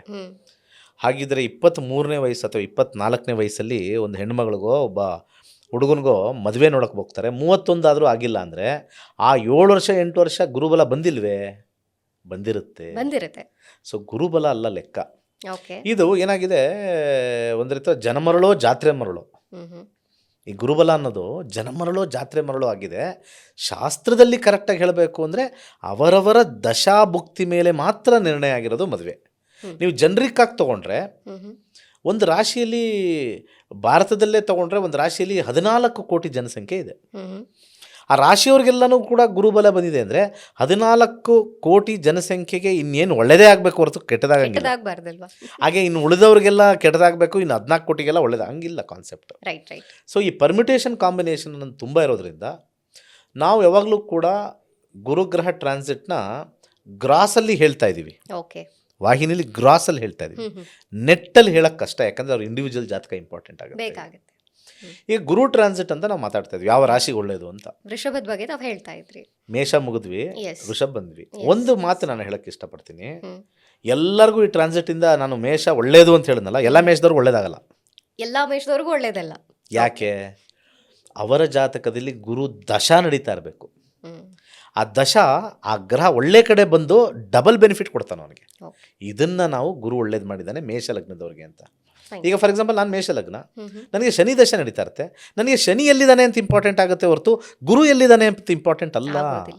ನೀವು ಲಗ್ನದ ಬಗ್ಗೆ ಕೂಡ ಮಾತಾಡಿದ್ರಿ, ಕೇವಲ ರಾಶಿ ಭವಿಷ್ಯ ನೋಡ್ಬೇಕಾ ಅಥವಾ ಲಗ್ನ ಅಂದ್ರೇನು, ಅದು ಎಷ್ಟು ಇಂಪಾರ್ಟೆಂಟ್ ಅಂತ? ಈಗ ನಾನು ಪಬ್ಲಿಕಲ್ಲಿ ಹೇಳಬೇಕು ಅಂತಂದರೆ ರಾಶಿ ಭವಿಷ್ಯ ಯಾಕೆ ಹೇಳ್ತೀವಿ ಅಂದರೆ ಎಲ್ಲರಿಗೂ ಗೊತ್ತು. ಲಗ್ನ ಹೇಳಿದ ತಕ್ಷಣ ಎಲ್ಲರಿಗೂ ಏನಾಗುತ್ತೆ, ಇದೇನಪ್ಪ ಲಗ್ನ ನನ್ನ ಜಾತಕದಲ್ಲಿ ಗೊತ್ತಿಲ್ವಲ್ಲ, ಯಾರನ್ನ ಇನ್ನೊಬ್ಬರು ಕೇಳಬೇಕಲ್ಲ ಅಂತ ಬರುತ್ತೆ. ಯಾಕೆಂದರೆ ಹುಟ್ಟದಾಗಲೇ ಹೇಳ್ಬಿಟ್ಟಿರ್ತಾರೆ, ನಿಂದು ಈ ರಾಶಿ ಕಣೋ, ಈ ನಕ್ಷತ್ರ ಕಣೋ ಅಂತ. ಯಾಕೆ ಅಂದರೆ ಪ್ರತಿ ಸತಿ ಅವರು ದೇವಸ್ಥಾನಕ್ಕೆ ಹೋಗಿ ಒಂದು ಅರ್ಚನೆ ಮಾಡಿಸ್ಬೇಕಾರೆ ಆ ನಕ್ಷತ್ರ ಆ ರಾಶಿ ಹೇಳೇ ಹೇಳ್ತಾರೆ. ಅದು ತಲೆಯಲ್ಲಿ ರಿಜಿಸ್ಟರ್ ಆಗಿಬಿಟ್ಟಿದೆ. ಲಗ್ನ ಬಂದು ನಮ್ಮ ಕಾರ್ಯಕ್ಕೆ ಬೇಕಾಗಿರೋದು, ರಾಶಿ ಬಂದ್ಬಿಟ್ಟು ನಮ್ಮ ಈ ಒಂದು ಪೂಜೆ ಪುನಸ್ಕಾರಕ್ಕೆ, ಮದುವೆ ವಿಚಾರಕ್ಕೆ ಬೇಕಾಗಿರೋದು. ನಮ್ಮ ಜೀವನದಲ್ಲಿ ಬೇಕು ಅಂತಂದರೆ, ಈಗ ಮದುವೆ ಅಂತ ಒಂದು ಹೇಳ್ತೀವಿ, ಅಲ್ಲಿ ರಾಶಿ ಹೇಳ್ತಾರ, ಮನೆ ಹೇಳ್ತಾರ? ರಾಶಿ ಹೇಳ್ತಾರೆ. ಮನೆ, 7ನೇ ಮನೆ. ಓ, ಅದನ್ನ ನೋಡ್ಬೇಕಾದ್ರೆ ಹೌದಲ್ವಾ? ಮದುವೆಯ ಮನೆ ಯಾವುದು ಅಂತ ಕೇಳ್ತಾರೆ, ಮದುವೆ ಸಪ್ತಮ ರಾಶಿ ಭಾವ. ಕೇಳಲ್ಲ ಯಾವುದು, Correct, ಸಪ್ತಮ correct. ಭಾವ. ಸಪ್ತಮ ಭಾವ ಅಂತ ಹೇಳಿ. ಮಕ್ಕಳಾಗಬೇಕು ಅಂತಂದ್ರೆ ರಾಶಿ ಹೇಳಲ್ಲ, ಮನೆ ಹೇಳ್ತಾರೆ, ಹ್ಮ್ 5ನೇ ಮನೆ ಅಂತಾರೆ. ಹ್ಮ್ ಹ್ಮ್ ಹ್ಮ್ ಉದ್ಯೋಗ ಯಾವ ರಾಶಿ ಬರಲ್ಲ, ಮನೆ 10ನೇ ಮನೆ. ಕರೆಕ್ಟ್.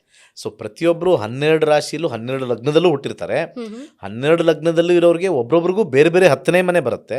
10ನೇ ಮನೆ ಇಂಪಾರ್ಟೆಂಟ್ ಆಗುತ್ತೆ ಹೊರತು ರಾಶಿ ಇಂಪಾರ್ಟೆಂಟ್ ಆಗಲ್ಲ. ಓಕೆ. ಸೊ ಅದಕ್ಕೆ ಜನಗಳಿಗೆ ನಾನು ರಾಶಿ ಭವಿಷ್ಯ ಅದಕ್ಕೆ ಹೇಳಲ್ಲ, ಲಗ್ನದ ಭವಿಷ್ಯನೇ ಹೇಳೋದು. ನಿಮ್ಮ ಲಗ್ನ ತಿಳ್ಕೊಳ್ಳಿ. ಈಗ ಫಾರ್ ಎಕ್ಸಾಂಪಲ್ ಮೇಷ ರಾಶಿಗೆ 4ನೇ ಮನೇಲಿ ಗುರು ಬಂದಿದೆ ಅಂತ ಅನ್ಕೊಳ್ಳೋಣ. ಓಕೆ. ಆದರೆ ಧನುರ್ ಲಗ್ನ ಆಗಿದ್ದರೆ ಆ ವ್ಯಕ್ತಿದು ರಾಶಿ ಪ್ರಕಾರ ಮೇಷ, ಲಗ್ನದ ಪ್ರಕಾರ ಧನುರ್ ಆದರೆ ನಾನು ಹೇಳಿದ ತಪ್ಪಾಗ್ಬಿಡುತ್ತೆ. ರೈಟ್ 8ನೇ ಮನೆ ಆಗ್ಬಿಟ್ಟ. Right right right. ಸೂಪರ್ ರೀ, ಸಖತ್ ರೀ, ಎಕ್ಸಲೆಂಟ್ ರೀ, ಗುರು 4ನೇ ಮನೆಗೆ ಬಂದ, ಮನೆ ಆಗುತ್ತೆ, ನಿಮಗೆ ಎಜುಕೇಷನ್ ಆಗುತ್ತೆ, ಎಲ್ಲ ಒಳ್ಳೇದಾಗುತ್ತೆ ಅಂತೀನಿ. ಇವನು ಧನುರ್ ಲಗ್ನ ಆಗಿರ್ತಾನೆ, ಗೊತ್ತಿರಲ್ಲ ಪಾಪ, ಮೇಷರಾಶಿ ಅಂತ ಅಂದ್ಕೊಂಡಿರ್ತಾನೆ. ಸಡನ್ನಾಗಿ ಏನಿಲ್ಲ ಚೆನ್ನಾಗಿದೆ, ಸೂಪರ್ ಆಗಿದೆ, ಜೂನ್ ಆಗುತ್ತೆ, ಜುಲೈ ಆಗುತ್ತೆ, ಆಗಸ್ಟ್ ಆಗುತ್ತೆ, ಏನೂ ಆಗಿಲ್ಲ. ಆ ಗುರುಗಳು ಬಂದು ಹೇಳಿದ್ರು ನಂಗೆ ಸಖತ್ತಾಗುತ್ತೆ ಅಂತ. ಇಲ್ಲಿ ನೋಡಿದ್ರೆ ನನಗೆ ಆಕ್ಸಿಡೆಂಟ್ ಆಗಿದೆ. 8ನೇ ಮನೆ ಆಕ್ಸಿಡೆಂಟ್, ಆ್ಯಕ್ಚುಲಿ ವಾಹನ ಅಪಘಾತಗಳೆಲ್ಲ 8ನೇ ಮನೆ. ಆಕ್ಸಿಡೆಂಟ್ ಆಯಿತು, ಕಾರೆಲ್ಲ ಒಡೆದೋಯ್ತು. ಏನು ಗುರುಗ್ರಹ ಹಿಂಗಾಯಿತು? ಲಗ್ನದಿಂದ ನೋಡೋದು ಕಲ್ತ್ಕೋಬೇಕು.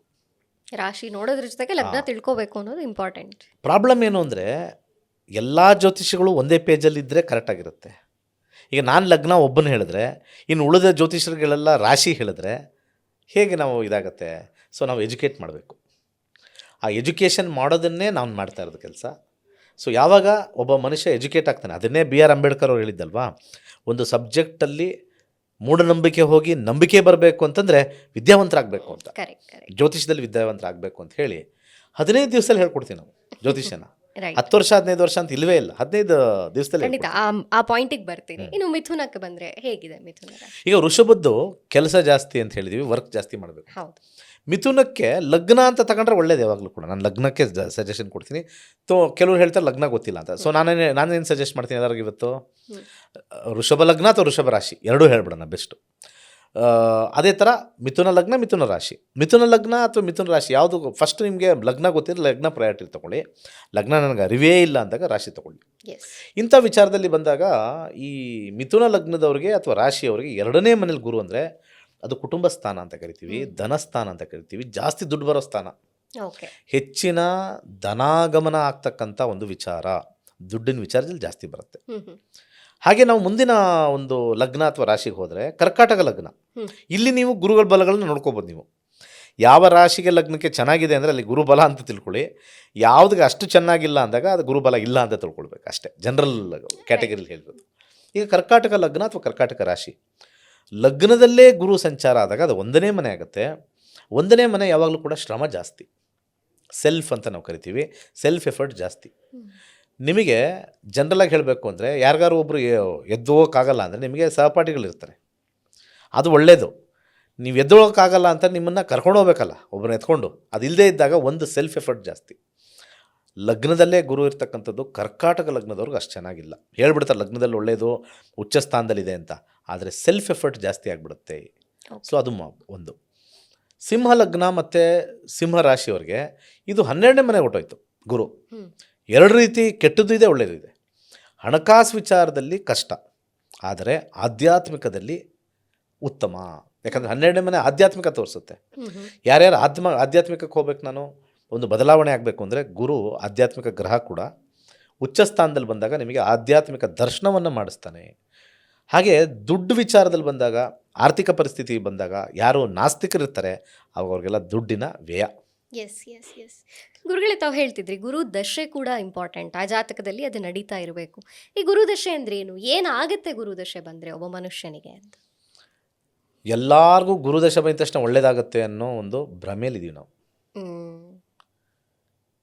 ಗುರುದಶೆ ಬಂದಿರೋರು ಇವತ್ತು ಜೈಲಲ್ಲೂ ಇದ್ದಾರೆ, ಗುರುದಶೆ ಬಂದಿರೋರು ಹಾಸ್ಪಿಟ್ಲಲ್ಲೂ ಮಲಗಿದ್ದಾರೆ. ಇವಾಗ ಗುರುದಶೆ ಬಂದಿರೋರು ಅಬ್ರಾಡಲ್ಲಿ, ಸ್ವಿಟ್ಜರ್ಲ್ಯಾಂಡಲ್ಲೋ, ದುಬೈಯಲ್ಲೋ, ಸಿಂಗಾಪುರಲ್ಲೋ ಟೂರ್ ಮಾಡ್ತಾಯಿದ್ದಾರೆ. ಗುರುದಶೆ ಬಂದಿರೋರು ಎಲ್ಲ ಕಳ್ಕೊಂಡು, ಠೇವಣಿ ಕಳ್ಕೊಂಡು ಮನೇಲೂ ಕೂತಿದ್ದಾರೆ.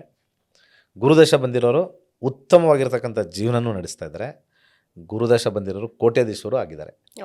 ಗುರು ಲಗ್ನದಿಂದ ಎಲ್ಲಿ ಕೂತಿದ್ದಾನೆ ಅದರ ಮೇಲೇ ನಾವು ನಿರ್ಣಯ ಮಾಡಬೇಕಾಗತ್ತೆ. ಜನರಲಿ ಮೈಂಡ್ಸೆಟ್ ಏನಿದೆ ಎಲ್ಲರಿಗೂ ಅಂದರೆ ಗುರು ದಶ ಬಂತ ಚೆನ್ನಾಗಿದೆ, ಇದೇ ಮೈಂಡ್ಸೆಟ್ ಶುಕ್ರನ ಮೇಲೂ ಇದೆ.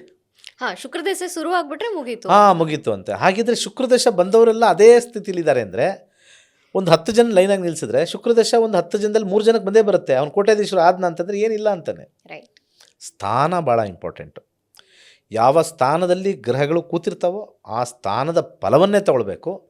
ಗುರು ದಶ ಅಂತಂದಾಗ ಅವನಿಗೆ ಸ್ವಲ್ಪ ಸಾತ್ವಿಕತೆ ಬರುತ್ತೆ, ಜ್ಞಾನ ಪಡಿತಕ್ಕಂಥ ಆಸಕ್ತಿ ಬರುತ್ತೆ, ಅವಕಾಶಗಳು ಬರುತ್ತೆ ಅಂತ ಗುರುದಶ ಅಂತ ಹೇಳಿದ್ದಾರೆ ಹೊರತು ಗುರು ಎಲ್ಲನೂ ನಿಮಗೆ ಕೊಡುತ್ತೆ ಅಂತ ಅಲ್ಲ. ಅವಕಾಶಗಳು ಆ ಗ್ರಹ ಹೆಚ್ಚಾಗಿ ಕೊಡುತ್ತೆ. ಬಟ್ ಯಾವ ಮನೇಲಿ ಕೂತಿದೆಯೋ ಆ ಮನೇಲಿ ಅವಕಾಶಗಳು, ಬೇರೆ ಮನೆಗಳು ಕೊಡಲ್ಲ. 10ನೇ ಮನೇಲಿ ಕೂತಿದ್ರೆ ಅಧಿಕಾರದ ಅವಕಾಶಗಳು ಕೊಡುತ್ತೆ. 7ನೇ ಮನೇಲಿ ಗುರು ಕೂತಿದ್ರೆ ನಿಮಗೆ ಬಿಸ್ನೆಸ್ ಮಾಡೋ ಅವಕಾಶಗಳು ಕೊಡುತ್ತೆ. 4ನೇ ಮನೇಲಿ ಕೂತಿದ್ರೆ ನಿಮ್ಮನ್ನು ಪ್ರೊಫೆಸರ್ ಮಾಡುತ್ತೆ ಗುರು, ಅದರದ ಅವಕಾಶಗಳು ಕೊಡುತ್ತೆ. 2ನೇ ಮನೇಲಿ ಕೂತಿದ್ರೆ ಧನಸ್ಥಾನ ಅಂತ ಹೇಳಿದಾಗ ನೀವು ಒಳ್ಳೆ ಫೈನಾನ್ಷಿಯರ್ ಆಗ್ಬೋದು ಅಂತ ಹೇಳುತ್ತೆ. ಹಾಗೆ ಅಲ್ಲಿ 9ನೇ ಮನೇಲಿ ಕೂತ್ಕೊಂಡ್ರೆ ನೀವೊಬ್ಬರು ಪ್ರೀಚರ್, ಒಂದು ಗುರುವಿನ ಪ್ರೀಚರ್ ಆಗ್ತೀರಾ. ನೋಡಿ ಎಷ್ಟು ಬಂತು ಇಲ್ಲಿ, ಒಂದೇ ಗುರು ಎಷ್ಟು ಆ್ಯಕ್ಟಿವಿಟಿ ಬಂತು ನೋಡಿ. ಆ್ಯಕ್ಟಿವಿಟಿ ಚೇಂಜ್ ಆಗುತ್ತೆ ಮನೆಗಳ ಮೇಲೆ. ಸೊ ಗುರು ಬಂದಿದ ತಕ್ಷಣ ಈಗ 8ನೇ ಮನೇಲಿ ಕೂತ್ಕೊಂಡ್ರೆ ಏನೋ ಒಂದು ತಪ್ಪು ಕೆಲಸ ಮಾಡಿ ಜೈಲಲ್ಲಿ ಇರ್ತಾರೆ 8ನೇ ಮನೆ ಇದ್ದಾಗ. 12ನೇ ಮನೇಲಿ ಇದ್ದಾಗ ಹಾಸ್ಪಿಟ್ಲಲ್ಲಿ ಇರ್ತಾರೆ. ಹಾಗೆ 9ನೇ ಮನೆಗೆ ಬಂದಾಗ ವಿದೇಶದಲ್ಲಿ ಪ್ರವಾಸ ಮಾಡ್ತಾ ಇರ್ತಾರೆ. ಈ ರೀತಿ ಗುರು ದಶ ಬಂದಿದ ತಕ್ಷಣ ಎಲ್ಲಿದ್ದಾರೆ ಅದ್ರ ಮೇಲೆ ಡಿಪೆಂಡ್ ಆಗುತ್ತೆ ಹೊರತು ಗುರುದಶ ಬಂದವ್ರಿಗೆಲ್ಲನೂ ಒಳ್ಳೇದಾಗತ್ತೆ ಅಂದರೆ ಇಲ್ಲಿ ಜ್ಯೋತಿಷ್ಯ ಕೆಡುತ್ತೆ. Okay okay. ಇನ್ನು ಮುಂದಿನ ರಾಶಿಗಳಿಗೆ ಹೇಗಿರುತ್ತೆ ಗುರುಗಳೇ? ಈಗ ನಾವು ಸಿಂಹ ಲಗ್ನದ ಬಗ್ಗೆ ನಾವು ಹೇಳಿದ್ವಿ, 12ನೇ ಮನೆ ವ್ಯಯ ಆಗುತ್ತೆ ಅಂತ ಹೇಳಿದ್ವಿ. ಕನ್ಯಾ ಲಗ್ನ, ಕನ್ಯಾ ರಾಶಿಗೆ ಹೋಗೋಣ. 11ನೇ ಮನೆ ಲಾಭದ ಮನೆ. ಈ ಲಾಭದ ಮನೆ ಯಾವ ಥರ ತೊಗೊಳ್ತೀವಿ ಅಂತಂದರೆ ಎಲ್ಲನೂ ಲಾಭ ಆಗಲ್ಲ. ಓಕೆ. ಆ ಉಳಿದ ಎಲ್ಲಿ ಮನೆಗಳು ಅವರು ಆ ಸೂಚ್ಯಾಂಕ ಮಾಡ್ತಾರೆ 4 ಮತ್ತು 7 ಅದಕ್ಕೆ 11 ಆಗುತ್ತೆ. ಅಂದರೆ ಮನೆಯಲ್ಲಿ ಲಾಭಗಳಾಗ್ತಕ್ಕಂಥದ್ದು, ಅಥವಾ ಮನೆಯ ಒಂದು ರಿನೋವೇಷನ್ ಅಂತೆಲ್ಲ ಹೇಳ್ತಾರೆ ಅಲ್ಲಿ ಲಾಭ ಆಗ್ತಕ್ಕಂಥದ್ದು, ಹಾಗೆ ವ್ಯವಹಾರದಲ್ಲಿ ಲಾಭ ಆಗ್ತಕ್ಕಂಥದ್ದು, ಅಧಿಕಾರದಲ್ಲಿ ಲಾಭ ಬರಲ್ಲ. ಸೊ ಒಂದೊಂದು ನಾವು ಪ್ರಿಸೈಸಾಗಿ ತೊಗೊಂಡಾಗ ಕನ್ಯಾ ಲಗ್ನದವರು ಅಥವಾ ಕನ್ಯಾ ರಾಶಿಯವ್ರಿಗೆ ಲಾಭದ ಸಮಯ 11ನೇ ಮನೇಲಿ ಇರೋದ್ರಿಂದ ಇದು ಒಂದು. ಹಾಗೆ ತುಲಾ ಲಗ್ನಕ್ಕೆ ಹೋಗೋಣ. ತುಲಾ ಲಗ್ನಕ್ಕೆ ಹೋದಾಗ ನಮಗೆ ತುಲಾ ಲಗ್ನದಿಂದ ನಾವು ಕ್ಯಾಲ್ಕುಲೇಟ್ ಮಾಡಿದ್ರೆ ಅದು 10ನೇ ಮನೆ ಬರುತ್ತೆ. 10ನೇ ಮನೆ ಅಧಿಕಾರದ ಮನೆ. ನೋಡಿ ತುಲಾ ಲಗ್ನಕ್ಕೆ 6ನೇ ಅಧಿಪತಿಯಾಗಿರ್ತಕ್ಕಂಥವನು ಗುರುನೇ. 10ನೇ ಮನೇಲಿ ಕೂತ್ಕೊಂಡಾಗ ಯಾರು ಅಧಿಕಾರದಲ್ಲಿ ಇರ್ತಾರೆ ಅವ್ರಿಗೆ ಅಪ್ಲಿಕ್ ಬೇಕಾಗುತ್ತೆ. ಈಗ ನೋಡಿ ಇನ್ನೊಂದು ವಿಚಾರ, ಈಗ ಒಬ್ಬ ಹುಡುಗನಿಗೆ ಗುರುದಶ ನಡೀತಾ ಇದೆ. ಅವನಿಗೆ ಈಗ ಗೋಚಾರ ಫಲದಲ್ಲಿ 10ನೇ ಮನೆ ಬಂದಾಗ ಅವನಿಗೆ ನಿನಗೆ ಪ್ರಮೋಷನ್ ಆಗುತ್ತೆ ಅಂತ ಹೇಳೋಕ್ಕಾಗಲ್ಲ, ಅದು ಇಂಪಾರ್ಟೆಂಟು. ಸೊ ಆ ಪ್ರಮೋಷನ್ ಆಗಲ್ಲ ಅಂತ ಅವ್ನಿಗೆ ಹೇಳೋಕ್ಕಾಗಲ್ಲ, ಯಾಕಂದರೆ ಅವನ ಏಜ್ ಮೇಲೆ ಡಿಪೆಂಡ್ ಆಗುತ್ತೆ. ಯಾರೋ ಒಬ್ಬರಿಗೆ ಗುರುದಶ ನಡೀತಾ ಇರುತ್ತೆ, ಅವ್ರಿಗೆ 70 ವರ್ಷ ಆಗಿರುತ್ತೆ, 10ನೇ ಮನೇಲಿ ಕೂತಿರುತ್ತೆ. 10ನೇ ಮನೇಲಿ ಕೂತ್ಕೊಂಡು ನಿಮ್ಗೆ ಅಧಿಕಾರ ಸಿಗುತ್ತೆ ಅಂತ ಹೇಳೋಕ್ಕಾಗಲ್ಲ. ಏಜ್ ಮತ್ತು ಟೈಮ್ ಮತ್ತು ಪ್ಲೇಸ್ ಎಲ್ಲನೂ ತೊಗೊಂಡು ಪ್ರೆಡಿಕ್ಷನ್ ಮಾಡೋದೇ ರಿಯಲ್ ಅಸ್ಟ್ರಾಲಜಿ. ಇದು ಜನರಲ್ಲಾಗಿ ಹೇಳ್ತಾ ಇದ್ವಿ ಅಷ್ಟೇ.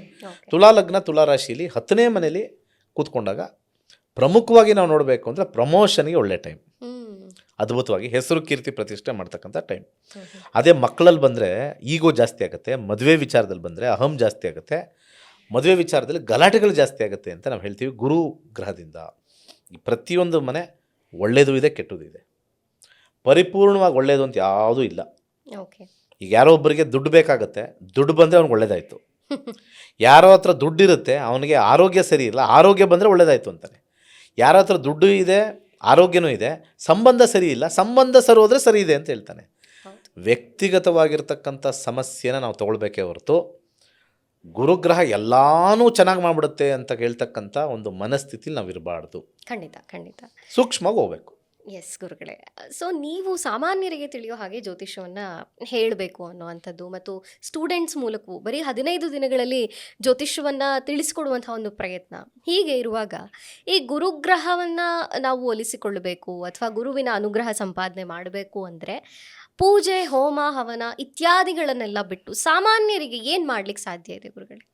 ಈ ಗುರು ಬಲ ಬರಬೇಕು ಅಂತ ಹೇಳ್ತಾ ಇದ್ದೀರಾ ಅಥವಾ ಗುರುವಿನ ಜ್ಞಾನ ಬರಬೇಕು ಅಂತ ಹೇಳ್ತಾ ಈ ಇದ್ದೀರಾ? ಗುರು ಗ್ರಹ ನನ್ನ ಜಾತಕದಲ್ಲಿ ಇವಾಗ ಸರಿ ಇಲ್ಲ, ಕೆಟ್ಟಿದೆ, ಬಟ್ ಅದರ ಅನುಗ್ರಹ ನಂಗೆ ಆಗ್ಬೇಕು ಅಂದ್ರೆ ಅಟ್ ಲೀಸ್ಟ್ ಅದರ ಒಂದು ಕೆಟ್ಟ ಛಾಯೆ ಏನಿದೆ ಅದು ಕಡಿಮೆ ಆಗ್ತಾ ಬರಬೇಕು ಅಂದ್ರೆ ಫಸ್ಟ್ ಮನಸ್ಸಲ್ಲಿ ಯಾವುದೇ ಗುರು ಇರಲಿ ಅವರನ್ನ ಶ್ರೇಷ್ಠ ಭಾವನೆಯಿಂದ ನೋಡಬೇಕು. ಓಕೆ. ಒಂದು ವಿಚಾರ ಹೇಳ್ತೀನಿ. ಯಾರೋ ಒಬ್ಬರು ಮಕ್ಕಳಿಗೆ ಸ್ಕೂಲಲ್ಲಿ ಹೊಡೆದ್ರು, ಒಂದು ಟೀಚರ್ ಒಬ್ಬರು ಹೊಡೆದ್ರು, ಅವನೇನೋ 7ನೇ ಕ್ಲಾಸ್ 8ನೇ ಕ್ಲಾಸ್ ಹೊಡೆದ್ರು. ಈ ಪೋಷಕರು ಏನು ಮಾಡ್ತಾರೆ, ಕೋಪ ಬಂತು ನನ್ನ ಮಗನಿಗೆ ಹೊಡೆದ್ರ ಅಂತ, ಅಲ್ಲಿ ಹೋಗಿ ಆ ಗುರುನ ಅವಾಚ್ಯ ಶಬ್ದದಿಂದ ಬೈಯೋದು, ಅವನಿಗೆ ಹೊಡೆಯೋಕ್ಕೆ ಹೋಗೋದು, ಗುರುನಿಂದನೆ ಮಾಡ್ತಕ್ಕಂಥದ್ದು ಬರುತ್ತೆ. ರಿಕ್ವೆಸ್ಟಿಂದ ಹೋದರೆ ಚೆನ್ನಾಗಿರುತ್ತೆ. ಈಗ ನೋಡಪ್ಪ ನನ್ನ ಮಗ ಇಷ್ಟ, ನೀವು ಹೊಡೆದಿದ್ದೀರಾ, ಅದು ಯಾವ ಡಿಗ್ರಿಲಿ ಹೊಡೆದಿದೆ ಅದು ಬೇರೆ, ಆಮೇಲೆ ಮಾತಾಡ್ಬೋದು. ಸುಮ್ಮನೆ ಈಗ ಕೆಲವರೆಲ್ಲ ಇದು ನಾಟಕ ಆಡೋದೇ ಜಾಸ್ತಿ. ಆ ಮಕ್ಕಳು ಅಷ್ಟೇ, ಸ್ವಲ್ಪ ಹೊಡೆದ್ರೆ ಜಾಸ್ತಿ ಹೊಡೆದ್ರು ಅಂತ ಹೇಳೋದು, ಇವರು HM ಹತ್ರ ಹೋಗೋದು, ಅವ್ನು ಕರೆಸಿ ಅನ್ನೋದು, ಅವಮಾನಗಳು ಮಾಡೋದು, ಅವ್ನು ನೊಂದ್ಕೊಂಡು ಹೋಗೋದು, ಇದೆಲ್ಲ ಗುರುಶಾಪ ಆಗುತ್ತೆ. ಈ ಸಣ್ಣ ಸಣ್ಣ ವಿಚಾರನೂ ಕೂಡ ತಿಳ್ಕೊಬೇಕು. ಯಾರೋ ಒಂದು ಏನೋ ಹೇಳಕ್ಕೆ ಬರ್ತಾರೆ, ನಂಗೆಲ್ಲ ಗೊತ್ತು, ಹೋಗ ನೀನೇ ಹೇಳೋದು ಅಂತ ಹೇಳ್ತಾರೆ ಸಾಮಾನ್ಯ. ಅಲ್ಲೂ ಕೂಡ ಗುರುಶಾಪ. ಎಲ್ಲನೂ ಕೂಡ ಆಧರಿಸಿ, ಅದಕ್ಕೆ 2 ಕಿವಿ ಕೊಟ್ಟಿರೋದು. 2 ಕಿವಿ ಕೊಟ್ಟಿರೋದೇ ಅದು, ಬಾಯಿ ಒಂದೇ ಕೊಟ್ಟಿರೋದು. 2 ಕಿವಿ ಕೊಟ್ಟಿರೋದು ಏನಂತಂದರೆ, ಎಲ್ಲೆಲ್ಲಿ ಗುರುವಿನ ವಾಣಿ ಬರ್ತಾ ಇರುತ್ತೆ, ಈ ಕಡೆ ಬರಲಿ ಈ ಕಡೆ ಬರಲಿ, ಕೇಳ್ತಾ ಇರಲಿ, ಮಾತಾಡೋದು ಒಂದು ಮಾತ್ರ ಮಾತಾಡಲಿ, ಒಂದು ಡೈರೆಕ್ಷನ್, ಈ ಕಡೆ ತಿರುಗಿ ಈ ಕಡೆ ಉತ್ತರ ಕೊಡು, ಈ ಕಡೆ ಈ ಕಡೆ ಕೊಡು, ಇದು ಎಲ್ಲ ಡೈರೆಕ್ಷನಲ್ಲಿ ಇರುತ್ತೆ, ಆ ಕಡೆ ಈ ಕಡೆ ಅಂತ ಹೇಳ್ತಕ್ಕಂಥ ಒಂದು ನಮ್ಮ ಮುಖಾಚಾರ್ಯದಲ್ಲಿ ಹೇಳ್ತಕ್ಕಂಥದ್ದು. ಸೊ ಫಸ್ಟ್ ನಮ್ಮ ಜಾತಕದಲ್ಲಿ ಗುರುಬಲ ಚೆನ್ನಾಗಿ ಮಾಡ್ಕೋಬೇಕು ಅಂದರೆ ಎಲ್ಲ ಗುರುಗಳನ್ನು ಗೌರವಿಸ್ಬೇಕು. ಯಾವುದೇ ಗುರು ಆಗಿರ್ಬೋದು, ಯಾರ್ದೋ ಮಠದ ಏನೋ ಕೇಸ್ ಬರ್ತದೆ, ಇವರು ಅದೇನೋ ಮಾಡಿದವ್ರು ಪಾಪ ಆಡ್ದವ್ರ ಬಾಯಲ್ಲಿ ಇಲ್ಲಿ ಮಾತಾಡೋದು, ನೋಡೋ ಅವನು ಆ ಗುರೂಜಿ ಹಿಂಗೆ ಮಾಡ್ದಂತೆ ಹೆಂಗೆ ಮಾಡೋದು, ಅದು ಬೇಕಾಗಿಲ್ಲ. ಅದೆಲ್ಲ ಅವರವರ ಕರ್ಮಕ್ಕೆ ಅವರವ್ರು ಹೋಗ್ತಾರೆ, ಅವರವರ ಕರ್ಮ ಅವ್ರವ್ರ ಬುತ್ತಿ ಹೊತ್ಕೊಂಡು ಹೋಗ್ತಾ ಇರ್ತಾರೆ. ಇವತ್ತು ಲೈಫಲ್ಲಿ ಏನಾಗಿದೆ ಅಂದರೆ, ನನ್ನ ಕರ್ಮ ನನ್ನ ಬುತ್ತಿ ನನ್ನ ತಲೆ ಮೇಲೆ ಇರುತ್ತೆ ಅಷ್ಟೇ. ಅವರ ತಲೆ ಮೇಲೆ ನಿಂತ್ಕೊಂಡು ಆಡಿದ್ರೆ ಅವರಿಂದ ಇಲ್ಲಿ ಟ್ರಾನ್ಸ್ಫರ್ ಆಗುತ್ತೆ, ಅವರ ಕರ್ಮ ಇಲ್ಲಿ ಟ್ರಾನ್ಸ್ಫರ್ ಆಗುತ್ತೆ. ಸೊ ಅಲ್ಲಿ ಇಟ್ಕೊಳ್ಬಾರ್ದು, ಭಾಳ ಇಂಪಾರ್ಟೆಂಟು. ನಾವು ಮೈಂಡಲ್ಲಿ ಕ್ಯಾರಿ ಮಾಡಬಾರ್ದು ನೆಗೆಟಿವಿಟಿ. ಆಟೋಮೆಟಿಕ್ಕಾಗಿ ಗುರು ಬಲ ಬಂದೇ ಬರುತ್ತೆ. ಮೂಲ ಯಾಕೆ ಗುರು ಒಳ್ಳೆಯದು ಅಂತಂದರೆ, ಇದು ಮೇಷರಾಶಿಯಿಂದ 9ನೇ ಮನೆ, 9ನೇ ಧರ್ಮದ ಮನೆ ಅಂತ ಕರಿತೀವಿ. 9ನೇ ಮನೆ ಧರ್ಮ ಮನೆ ಅಂತ ಹೇಳ್ತೀವಿ. ಧರ್ಮ ಆದಮೇಲೆ 10ನೇ ಮನೆ ಬರುತ್ತೆ, ಅದು ಕರ್ಮ. ಧರ್ಮದಿಂದ ಕರ್ಮ ಬರೋದ್ರಿಂದ ಧರ್ಮ ಕರ್ಮಾಧಿಪತಿ ಯೋಗನ ಗುರು ಮತ್ತು ಶನಿಗೆ ಕೊಟ್ಟಿರೋದು. ಆ ಧರ್ಮ ಕರ್ಮಾಧಿಪತಿ ಯೋಗದಲ್ಲಿ ಇರ್ತಕ್ಕಂಥ ಒಂದು ವಿಚಾರದಲ್ಲಿ ನಾವು ಸನ್ಮಾರ್ಗದಲ್ಲಿ ನಡಿಬೇಕು, ಎಲ್ಲ ಗುರುನು ಆಚರಿಸ್ಬೇಕು. ಇವತ್ತಿನ ದಿವಸ ನರೇಂದ್ರ ಮೋದಿನ ಬಾಯಿಗೆ ಬಂದಂಗೆ ಬೈತಾರೆ, ಜನರಲಾಗಿ ನೋಡ್ತಾ ಇರ್ತೀವಿ, ಕಮೆಂಟ್ ಎಲ್ಲ ಬರ್ತಾರೆ, ಇದು ಗುರು ಶಾಪ ಆಗುತ್ತೆ. ಯಾರೋ ಎಲ್ಲೋ ಏನು ಬೈದ್ರೆ ಗುರು ಶಾಪ. ಖಂಡಿತ ಅವ್ರು ನಮ್ಮ ಗುರುಗಳು ಆಯ್ಕೆ ಮಾಡಿರೋರು ಯಾರಪ್ಪ, ಅವ್ರನ್ನ ಮೆಜಾರಿಟಿ ವಿನ್ಸ್ ಅಲ್ವಾ. ನರೇಂದ್ರ ಮೋದಿ ಅವ್ರನ್ನ ಈಗ ನಾನು ಅದನ್ನು ಹೇಳಿದ್ರೆ ನಾವು BJP ಅವ್ರು ಅಂದ್ಬಿಡ್ತಾರೆ, ಪೊಲಿಟಿಕಲ್ ಸೈಡ್ ಹೋಗ್ಬಿಡುತ್ತೆ. ನಾಳೆ ಇನ್ನೊಬ್ರು ಯಾರೇ ಬಂದು ಅಲ್ಲಿ PM ಸ್ಥಾನದಲ್ಲಿ ಕೂತ್ಕೊಂಡ್ರು ನಾವು ಗೌರವ ಕೊಡಲೇಬೇಕು, ನನ್ನ ಉದ್ದೇಶ ಅದು. ಈಗ ನರೇಂದ್ರ ಮೋದಿ ಅಂತ ಹೆಸರು ತಗೊಂಡಿದ್ದಕ್ಕೆ ಅವ್ರಿಗೆ ಮಾತ್ರ ಅಲ್ಲ, ನಾಳೆ ಇನ್ನೊಂದು XYZ ಅವ್ರ ಹೆಸರು ಏನೋ XYZ ABC ಅವ್ರ ಹೆಸರು, ಅವರು ದೇಶದ ಪ್ರಧಾನಿ. ದೇಶದ ಪ್ರಧಾನಿಗೆ ಮೊದಲು ಮರ್ಯಾದೆ ಕೊಟ್ಟರೆ ಅವ್ರು ನಮ್ಮ ಗುರುಸ್ಥಾನ. ಯಾಕೆಂದರೆ ಅವರೊಂದು ಪಾಲಿಸಿ ಮಾಡಿದ್ರೆ ಲಾಸ್ಟ್ವರೆಗೂ ನಮಗೆ ಒಳ್ಳೇದಾಗೋವಂಥ ಪಾಲಿಸಿ ಮಾಡಿದ್ರೆ ಲಾಸ್ಟ್ ಇರ್ತಕ್ಕಂಥ ವ್ಯಕ್ತಿಗೂ ಬರುತ್ತಲ್ವ, ಅದು ಗುರುಸ್ಥಾನನೇ ಆಗುತ್ತಲ್ವ. ಅದಕ್ಕೆ ನಮ್ಮ ಬ್ರಹ್ಮಾಂಡದಲ್ಲಿರ್ತಕ್ಕಂಥ ಗುರುಗ್ರಹ ಭೂಮಿನ ಕಾಪಾಡ್ತಾ ಇದೆ. ಇದೆಷ್ಟೊಂದು ಜನಕ್ಕೆ ಗೊತ್ತೇ ಇಲ್ಲ. ಆ ಗುರುಗ್ರಹದಲ್ಲಿರ್ತಕ್ಕಂಥ ಗ್ರಾವಿಟೇಷನಲ್ ಫೋರ್ಸ್ ಇದೆಯಲ್ಲ, ಯಾವುದೇ ಕಾಮೆಟ್ ಆಗಲಿ, ಯಾವುದೇ ಮೀಟಿಯೋರೈಟ್ ಆಗಲಿ, ಮೀಟಿಯೋರೈಡ್ ಎಲ್ಲ ಗೊತ್ತಿರುತ್ತೆ, ಅದು ಯಾವುದು ಬಂದು ಬೀಳ್ತಾ ಇಲ್ಲ ಭೂಮಿಗೆ, ಅದರ ಗುರುತ್ವಾಕರ್ಷಣ ಬಲದಿಂದ ಎಳೆದೆಳೆದು ಹಿಡ್ಕೊಳ್ತಾ ಇದೆ ಅದು ಗುರುಗ್ರಹ. ಅಂದರೆ ಗುರುವಿನ ಬಲ ಅಂದರೆ ಇದು ನಾನು ಹೇಳೋದು. ಭೂಮಿನ ಕಾಪಾಡ್ತದೆ, ಯಾರಿಗೂ ಗೊತ್ತಿಲ್ಲ ಇದು ಜನಕ್ಕೆ. ನೀವು ಗೂಗಲ್ ಮಾಡಿ ನೋಡ್ಬೋದು, does Jupiter saving the planet earth? Definitely ಹೇಳುತ್ತೆ, it is saving the planet earth.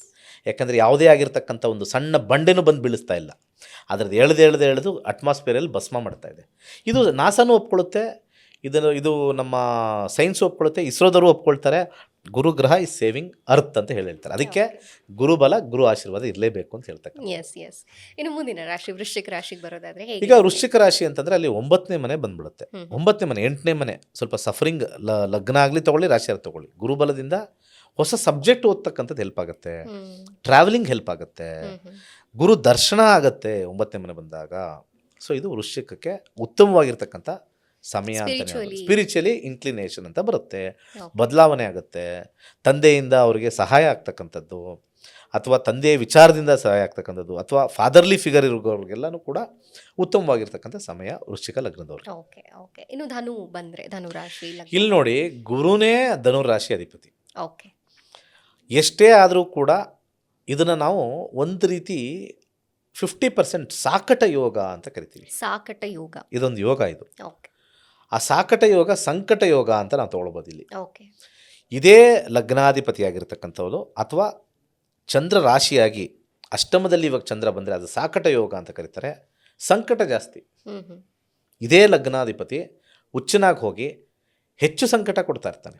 ಎಲ್ಲ ಇದೆಯಪ್ಪ ನನಗೆ ಟೆನ್ಷನ್ನು, ಎಲ್ಲ ಇದೆ ಸುಮ್ಮನೆ ಗಲಾಟೆ, ಪ್ರತಿಯೊಂದು ಇದೆ ಸುಮ್ಮನೆ ಕಾಯಿಲೆ ಬಂದಿದೆ, ನಾನು ಹೆಲ್ತಿಯಾಗಿದ್ದೀನಿ, ನಾನು ಎಕ್ಸಸೈಸ್ ಮಾಡ್ತಾಯಿದ್ದೀನಿ, ಹೆಲ್ತಿ ಕಾಯಿಲೆ ಹ್ಮ್ ಇದು ಬರಲೇಬಾರ್ದಲ್ಲ. ಡಾಕ್ಟ್ರ್ ಹೇಳ್ತಾರೆ ಏನು ರೀ ನೀವು ನೋಡೋಕೆ ಹೆಲ್ತಿ ಆಗಿದ್ರೆ ಬರಲೇಬಾರ್ದಲ್ಲ, ನಾನು ಉಪ್ಪೇ ಜಾಸ್ತಿ ತಿನ್ನಲ್ಲ ಆದರೂ ಬಿ ಪಿ ಜಾಸ್ತಿ ಥರ, ನಾನು ಶುಗರೇ ಜಾಸ್ತಿ ಯೂಸ್ ಮಾಡಲ್ಲ ಡಯಾಬಿಟಿಕ್ ಥರ, ಹ್ಮ್ ಖಾರನೇ ತಿನ್ನಲ್ಲ ಒಂದು ರೀತಿ ಅಸಿಡಿಟಿ ಥರ, ಈ ರೀತಿಯಾಗಿರ್ತಕ್ಕಂಥ ಸಂಕಟಗಳು 8ನೇ ಮನೆ ಓಕೆ.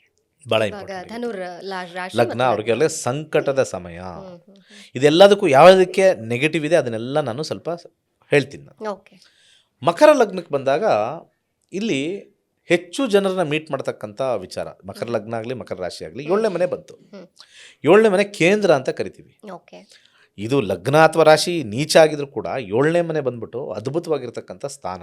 ಹ್ಮ್ ಹೆಚ್ಚು ಜನರ ಸಂಪರ್ಕ, ಮದುವೆ ವಿಚಾರ, ಈ ಪಾರ್ಟ್ನರ್ಶಿಪ್ ಮಾಡ್ಕೊಳ್ತಕ್ಕಂಥದ್ದು. ದಶಾಭುಕ್ತಿಗಳಲ್ಲಿ ಗುರು ಇದ್ದಾಗ ಅವ್ರಿಗೆ ಹೆಚ್ಚು ಜನರ ಸಂಪರ್ಕ ಆಗಿಬಿಡುತ್ತೆ, ಓಕೆ. ವೆರಿ ಹೈ ಪೀಪಲ್ ಜೊತೆ ಇಂಟ್ರಾಕ್ಷನ್ ಆಗಿಬಿಡುತ್ತೆ, ಅದು ಒಂದು ಅದ್ಭುತ. ಹ್ಮ್ ಹಾಗೆ ಕುಂಭಲಗ್ನಕ್ಕೂ ಹೋಗ್ಬಿಡೋಣ. ಕುಂಭಲಗ್ನದಲ್ಲಿ ವಿಚಾರದಲ್ಲಿ ಬಂದಾಗ ಅದು 6ನೇ ಮನೆ ಆಗಿಬಿಡುತ್ತೆ. ಹ್ಮ್ ಹ್ಮ್ ಹ್ಮ್ 6ನೇ ಮನೆ ಶತ್ರು ಸ್ಥಾನ.